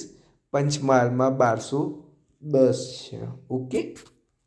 હવે સાબરકાંઠામાં 1376 આપેલા છે ગામડા. હવે સૌથી હાઈએસ્ટ સાબરકાંઠા દેખાય છે કે 1376 ગામડા છે. નવા વડોદરા તો 1537. તો હવે ઇમ્પોર્ટન્ટ છે, વડોદરામાં 1537 છે. તો મોસ્ટ આઈએમપી યાદ રાખજો મિત્રો કે ભાઈ તમને પૂછાય કે સૌથી વધુ ગામડા કયા જિલ્લામાં છે? કે વડોદરામાં. બીજો નંબર કયો? તો ભાઈ વાહ મારું સાબરકાંઠા વાહ. તો ભાઈ બીજો નંબર સાબરકાંઠામાં છે. ત્રીજો આપણને ક્યાં જોવા મળે? ભાઈ બનાસકાંઠામાં જોવા મળે છે. તો આ 3 ક્રોનોલોજી યાદ રાખજો. સૌથી વધુ ગામડા વડોદરામાં છે, પછી સાબરકાંઠામાં છે, પછી બનાસકાંઠામાં આવેલા છે. તો ઓકે. ને સૌથી ઓછા ગામડા, આમાં પણ એકવાર નજર મારી લઈએ કે આપણને જે આપેલા છે એમાં સૌથી ઓછા ગામડા આપણને કયામાં જોવા મળે છે? આણંદમાં 347 જ છે, બહુ ઓછા કહેવાય. ગાંધીનગરમાં 252 જ ગામડા છે. પોરબંદર 182 ગામડા. પોરબંદર સૌથી ઓછા ગામડા ક્યાં? ભાઈ પોરબંદરમાં છે. કેટલા ગામડા? ભાઈ 182 ગામડા. તો આ બંને યાદ રાખજો. ને સૌથી વધુ તો 1537 કયામાં? તો વડોદરામાં છે. તો આ 2 મેજર ડેટા છે. આ ટાઈપના ક્વેશ્ચન હું ગેરંટી મારું છું કે જેમને ઇકોનોમિક સર્વે કર્યો હશે એમને જ આવડશે. પછી અમુક લોકો એમ કહેશે સર આ તમે ડેટા કરો, તમને ગેરંટી મારી એક્ઝામમાં જ્યારે પૂછાય ત્યારે જોજો 99% નહીં ખબર હોય કે ભાઈ સૌથી વધુ ગામડા કઈ જગ્યાએ છે? ભાઈ વડોદરામાં છે. સૌથી ઓછા ગામડા ક્યાં છે? ભાઈ પોરબંદરમાં છે. તો આ ટાઈપના ડેટા અમુક લોકોને જ ખબર હોય છે. તે આ રીતે ઇકોનોમિક સર્વેનું તમે એનાલિસિસ કર્યું હોય. હવે સાક્ષરતા દર તમે જોઈએ, ના ઇકોનોમિક સર્વે જ માન્ય ગણાશે. અમુક ઘણી બુકો પ્રાઇવેટ લઈને આવશે, સાહેબ આમાં તો એટલે ભાઈ પ્રાઇવેટનું કોઈ જગ્યાએ ચાલતું નથી. એટલા માટે તમે જુઓ. હવે સાક્ષરતા દર જોઈએ છીએ. ભાઈ સાક્ષરતા દર એમાં પણ દશકનું વૃદ્ધિ દર, જાતિ પ્રમાણ, કુલ વસ્તી સામે શહેરી વસ્તીની ટકાવારી ને સાક્ષરતા દર. 4 ઇમ્પોર્ટન્ટ ડેટા આપણને ખબર પડવાની છે કે સૌથી વધુ દશકનો વસ્તી વૃદ્ધિ દર કયા જિલ્લામાં છે. તો પહેલું આપણે જોઈએ કે દશકનું સૌથી વધુ વસ્તી વૃદ્ધિ દર કઈ જગ્યાએ છે? અમદાવાદમાં પણ સારું એવું જોવા મળે છે, પરંતુ 30% આવીએ છે. દાહોદમાં 30% જોવા મળ્યું છે. કચ્છમાં 32%. હો મિત્રો, કચ્છ 32%. સુરતમાં 42%. ઓકે. તો હાઈએસ્ટ કઈ જગ્યાએ વસ્તી વૃદ્ધિ દર જોવા મળ્યો છે? તો સુરતમાં. બીજા નંબરે કયો? તો દાહોદમાં. તો આ 2 ઇમ્પોર્ટન્ટ ડેટા છે. તમને પૂછાય કે ભાઈ હાઈએસ્ટ વસ્તી વૃદ્ધિ દર કઈ જગ્યાએ જોવા મળ્યો છે? તો ભાઈ સુરતમાં. ને પછી એના પછી સેકન્ડ નંબર કયો છે? કે ભાઈ દાહોદ છે. તો એકદમ ઇમ્પોર્ટન્ટ ડેટા છે. સૌથી વધુ વસ્તી વૃદ્ધિ દર સુરતમાં જોવા મળ્યો છે કે જેમાં 40%, ભાઈ 42% ભાઈ વસ્તીનો વધારો જોવા મળ્યો છે. ઓકે. હવે જાતિ પ્રમાણ જોઈએ કે ભાઈ જાતિ પ્રમાણ કઈ જગ્યાએ વધુ જોવા મળે છે? ભાઈ તાપી. વાત પૂરી થઈ ગઈ ને? હવે અમુક મિત્રો એ કહેશે કે પ્રાઇવેટ બુકની અંદર ડાંગ આપેલું છે, સૌથી વધુ જાતિ પ્રમાણ ડાંગમાં છે. ભાઈ ખોટી વાત છે. ઇકોનોમિક સર્વેની અંદર ભાઈ તાપી આપી દીધું એટલે વાત પૂરી. ભાઈ ઇકોનોમિક સર્વેમાં એમ કહે છે કે ગુજરાતમાં સૌથી વધુ જાતિ પ્રમાણ તાપીમાં છે 1007, અને એના પછી ડાંગમાં છે 1006. તો વાત પૂરી થઈ ગઈ. તમને પૂછે સૌથી વધુ જાતિ પ્રમાણ ક્યાં આવેલું છે? તાપી લખીને આવજો. બીજો નંબર પૂછે તો ડાંગ લખીને આવજો. ઓકે. આ તમે આ બે ડેટા ઇમ્પોર્ટન્ટ યાદ રાખી લીધા ને તમે જુઓ કે સૌથી ઓછો વસ્તી વધારો છે ને 8.2% નવસારીમાં જોવા મળે છે. તો આ પણ ડેટા યાદ રાખજો. કદાચ તમે પૂછે સૌથી ઓછો વસ્તી વૃદ્ધિ દર ક્યાં જોવા મળે છે, તો નવસારી, પછી અમરેલી 8.6%, તેમાં સૌથી ઓછો વસ્તી વૃદ્ધ જોવા મળે છે. અને સૌથી ઓછું પાછું લિંગ પ્રમાણ છે, તો ભાઈ એ તમે જોઈ શકો છો કે સુરતમાં 787 જ છે. તો સુરતમાં છોકરાઓ બહુ છે પરંતુ છોકરીઓ નથી. ઓકે, તો આ બે ડેટા યાદ રાખજો. તમને પૂછાય કે દશકનો સૌથી વધુ વૃદ્ધિ દર કઈ જગ્યાએ છે, તો સુરતમાં છે. સૌથી ઓછું જાતિ પ્રમાણ કયું, તો સુરતમાં છે. દશકનો સૌથી ઓછો વસ્તી વૃદ્ધિ દર ભાઈ નવસારીની અંદર છે. ને જાતિ પ્રમાણ સૌથી વધુ હોય તો ભાઈ તાપી ખાતે છે ને એના પછી ડાંગમાં છે. તો આ ડેટા યાદ કરવાના. કુલ વસ્તી સામે શહેરી વસ્તીની ટકાવારી કેટલી, ભાઈ શહેરી વસ્તી કેટલી છે તે જોઈ લઈએ. ભાઈ અમદાવાદમાં 84% શહેરી વસ્તી છે. એને કોઈ બીટ કરી શકશે? કોઈ જ નથી બીટ કરી શકતું. તો તમને પૂછે કે સૌથી વધુ શહેરી વસ્તી કઈ જગ્યાએ છે, તો ભાઈ અમદાવાદ ખાતે આવેલી છે. તો આ પણ ઇમ્પોર્ટન્ટ છે કે તમને પૂછાય કે સૌથી વધુ ગુજરાતમાં શહેરી વસ્તી તો અમદાવાદમાં આવેલી છે. ઓકે, ને એના પછી જુઓ કે કદાચ સેકન્ડ નંબરની પૂછાય ને તો પછી અમદાવાદ પછી સુરતમાં છે. 79.7% વસ્તી છે, એટલી શહેરી છે. તો અમદાવાદ સુરત બહુ આગળ પડતું છે એ માટે. ને સાક્ષરતા દર જોઈએ કે અમદાવાદમાં 85.3% છે, પરંતુ એને બીટ કરી શકાય એવું કોઈ છે? આણંદમાં પણ સારો એવો છે, 84.4%.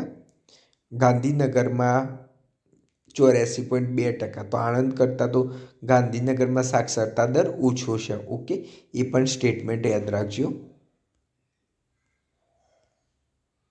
85.5% સુરત. તો સુરતમાં સૌથી હાઈએસ્ટ સાક્ષરતા દર ક્યાં છે, ભાઈ સુરતમાં છે. ને સુરત પછી ક્યાં છે, તો ભાઈ અમદાવાદ ખાતે છે. તો આ પણ ડેટા યાદ રાખજો મિત્રો. ઓકે, મજા આવે છે, નવું જાણવા તો મળે છે ને. આ ડેટા યાદ રાખજો. એનાલિસિસ કરીને જ કહેતો હોઉં છું કે ભાઈ આ રીતે પૂછાઈ શકે ને એક્ઝામમાં બહુ જ ઇમ્પોર્ટન્ટ તમને સાબિત થશે. હવે અહીંયા આગળ તમે જો કુલ વસ્તી સામે 12 વસ્તીની ટકાવારી કયા રાજ્યમાં વધુ છે, ભાઈ કયા જિલ્લામાં વધુ છે, તો એ આપણે જોઈશું કે કુલ વસ્તી સામે બાળકોની સંખ્યા, 12 વસ્તીની સંખ્યા ક્યાં વધેલું છે, તો ભાઈ 12.9% છે.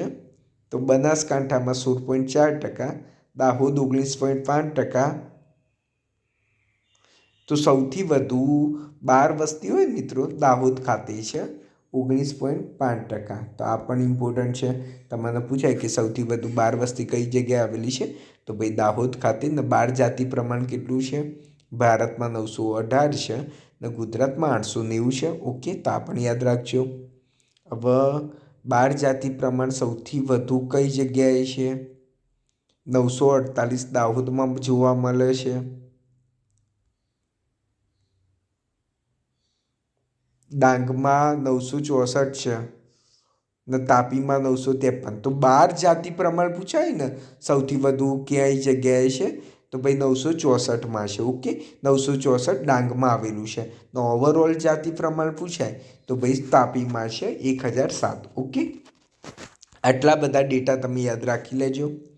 પછી સાક્ષરતા દર, ગ્રામીણ કેટલો સાક્ષરતા દર, શહેરી કેટલું સાક્ષરતા દર, તો એ પણ આપણે જોઈ લઈએ.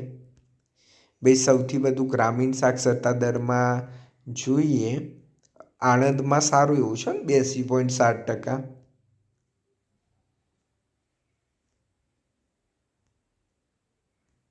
તો અહીંયા આગળ સૌથી વધુ ગ્રામીણ સાક્ષરતા હોય તો કઈ જગ્યાએ આવેલું છે, તો ભાઈ સૌથી વધુ ગ્રામીણ સાક્ષરતા છે મિત્રો, તો તમે અહીંયા આગળ જોઈ શકો છો સ્પષ્ટ રીતે.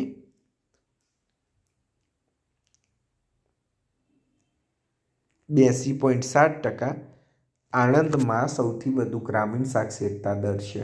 તો પૂછાય કે સૌથી વધુ ગુજરાતમાં ગ્રામીણ સાક્ષરતા દર ક્યાં છે, તો ભાઈ આણંદમાં 82.7%. આણંદમાં સૌથી વધુ ગ્રામીણ સાક્ષરતા દર જોવા મળે છે. ને સૌથી વધુ શહેરી સાક્ષરતા દર ક્યાં છે, તો શહેરી સાક્ષરતા દર આણંદમાં 88.2% છે, ભરૂચમાં 88.3%, નવસારીમાં 88.9%.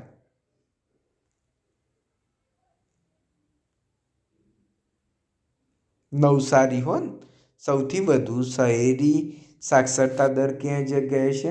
સૌથી વધુ ગ્રામીણ સાક્ષરતા દર પૂછાય તો આણંદમાં છે, ને સૌથી વધુ શહેરી સાક્ષરતા દર પૂછાય તો એ નવસારી ખાતે 88.9% આવેલું છે. તો આ પણ યાદ રાખજો કે સૌથી વધુ શહેરી વિસ્તાર દર ક્યાં આગળ આવેલું છે. ઓકે. પછી સૌથી વધુ પુરુષ સાક્ષરતા દર કઈ જગ્યાએ છે? તો અહીંયા આગળ તમે જોઈ શકો છો, ખેડા મહેસાણામાં 91.4% છે.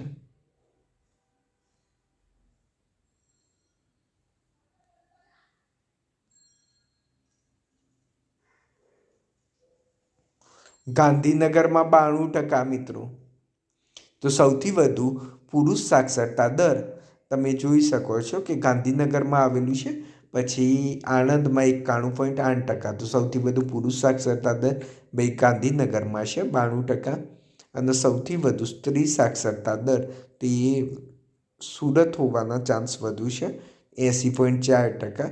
તો સૌથી વધુ સ્ત્રી સાક્ષરતા દર ભાઈ સુરતમાં છે. તો ઓકે, તો કદાચ પૂછે કે સૌથી વધુ સ્ત્રી સાક્ષરતા દર કઈ જગ્યાએ છે? તો સુરતમાં છે.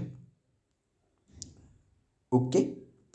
તો આપણે બધા ટ્રાય કર્યા કે આપણે મેક્સિમમ દરેકે દરેક ડેટાઓને એનાલિસિસ કર્યા. હવે આમાં મુખ્ય કામ કરનારો, સીમાંત કામ કરનાર, કુલ કામ કરનાર કઈ જગ્યાએ વધુ છે તે આપણા માટે પછી બહુ વધારે પડતું થઈ જશે.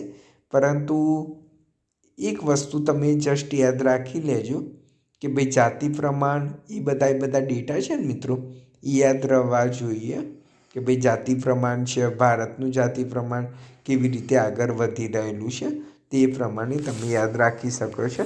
ના વય જૂથ પ્રમાણ આપેલું છે. આ વય જૂથ પ્રમાણનું ટેબલ છે ને, એક વખત આ ટેબલ જોઈ લેજો. વય જૂથ પ્રમાણની વસ્તી કેટલી છે, તો કુલ વસ્તી સામે એની ટકાવારી કેટલી છે એ આપેલા છે. ઓકે. ભાઈ યુવાઓનું આપેલું છે. આ એકવાર આઈએમપી છો ને મિત્રો, આ પૂછાઈ ગયેલું છે. એક જ મિનિટ આપણે સ્ક્રોલ કરીને જોઈ લઈએ.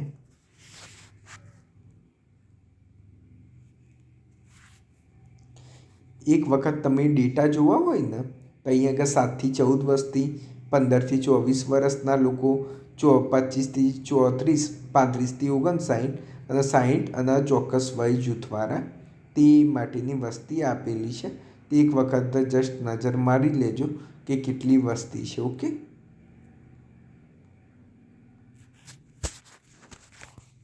તો આપણે ઓલમોસ્ટ ટ્રાય કર્યું છે કે મેક્સિમમ આપણે કવર કરી દઈએ. ને અહીં આગળ જો પર્સન્ટેજ વાઇઝ આપેલી છે જોઈ તમે કુલ વસ્તી, તો એમાં સગીર 10થી 19 વર્ષમાં ગુજરાતમાં કેટલા છે ટકાવારી પ્રમાણે, તો અહીંયા આગળ આપી છે ને 19.88%. ભાઈ સગીર છે 10થી 19 વર્ષના, ને યુવાનોની સંખ્યા 19.27% છે. તો આ ઇમ્પોર્ટન્ટ છે. ગુજરાતમાં તમને પૂછે ભાઈ યુવાનોની સંખ્યા કેટલી, તો ઓલમોસ્ટ 20% જેવી છે. 15થી 24 વર્ષના હોય ને એને યુવાન કહેતા હોય છે. ને સગીર, તો સગીર કેટલા 10થી 19 વર્ષના હોય એને સગીર કહેતા હોય છે. તેની 19.88% વસ્તી છે. ઓકે. તો આ પણ ઇમ્પોર્ટન્ટ છે ડેટા, તો એક વખત જોઈ લેજો સગીર અને યુવાનની વસ્તી કેટલી છે.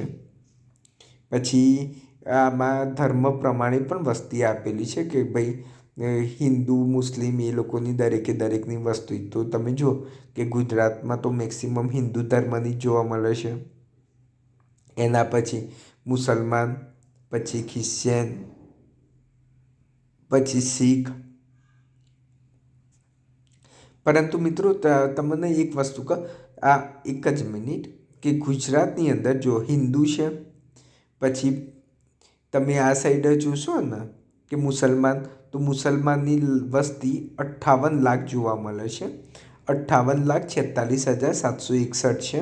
ને જ્યારે જૈનની વસ્તી 5 લાખ છે. તો એટલે આપણે એમ કહી શકાય કે ભાઈ જે બીજો નંબર છે ને, આ પહેલું સૌથી વધુ વસ્તી હિન્દુની છે, પછી મુસ્લિમની છે, પછી જૈનની વસ્તી ગુજરાતમાં વધુ છે. તો જૈન વસ્તી આવે છે. પછી જૈન પછી તમે જોશો તો ખ્રિશ્ચનની વસ્તી વધુ છે, ખ્રિસ્તીની વસ્તી વધુ છે. પછી શીખની છે અને પછી લાસ્ટમાં બૌદ્ધ ધર્મની વસ્તી છે. તો આ પણ તમે યાદ રાખી લેજો કે કોની વસ્તી કેટલા પ્રમાણમાં છે. ને પછી આમાં આ ટાઈપના પ્રશ્ન બહુ જ ઓછા પૂછાય કે સૌથી વધુ મુસ્લિમ વસ્તી ધરાવતો ગુજરાતનો જિલ્લો કયો છે. તો એમાં તો અમદાવાદ જ દેખાય છે. તમે જોઈ શકો છો ને કે 8,83,000 મુસલમાન છે, વસ્તી છે, મુસ્લિમ વસ્તી 8,83,000. ને સૌથી વધુ હિન્દુ વસ્તી પણ તમે જોઈ શકો છો કે ભાઈ એ અમદાવાદમાં જ જોવા મળશે. સૌથી વધુ હિન્દુ વસ્તી છે ને એ પણ. તો આ રીતે તમે જાતિ પ્રમાણે જે વસ્તી છે ને એક વખત એનાલિસિસ કરજો. વિકલાંગોની સંખ્યા કઈ જગ્યાએ વધુ છે. તો આ દરેકે દરેક ડેટા ઇમ્પોર્ટન્ટ છે. મેં ટ્રાય કર્યું કે ભાઈ તમને જે મેક્સિમમ તમને જે બી વસ્તી જાતિ પ્રમાણે હોય જે ઇમ્પોર્ટન્ટ ડેટા છે એ કવર કરાવે છે. આ રીતે બહુ જ અલગ અલગ ડેટાઓ તમને આપેલા છે. તો એક વખત જસ્ટ નજર મારી લેજો. SC STની સૌથી વધુ વસ્તી કઈ જગ્યાએ આવેલી છે, કઈ જગ્યાએ નથી આવેલી. અને જો તમારાથી ના હોય તો મને એકવાર કોમેન્ટ બોક્સમાં જણાવજો. તો આપણે બીજી વસ્તી SC ST માટે પણ કરી દઈશું. જય હિન્દ, જય જય ગરવી ગુજરાત.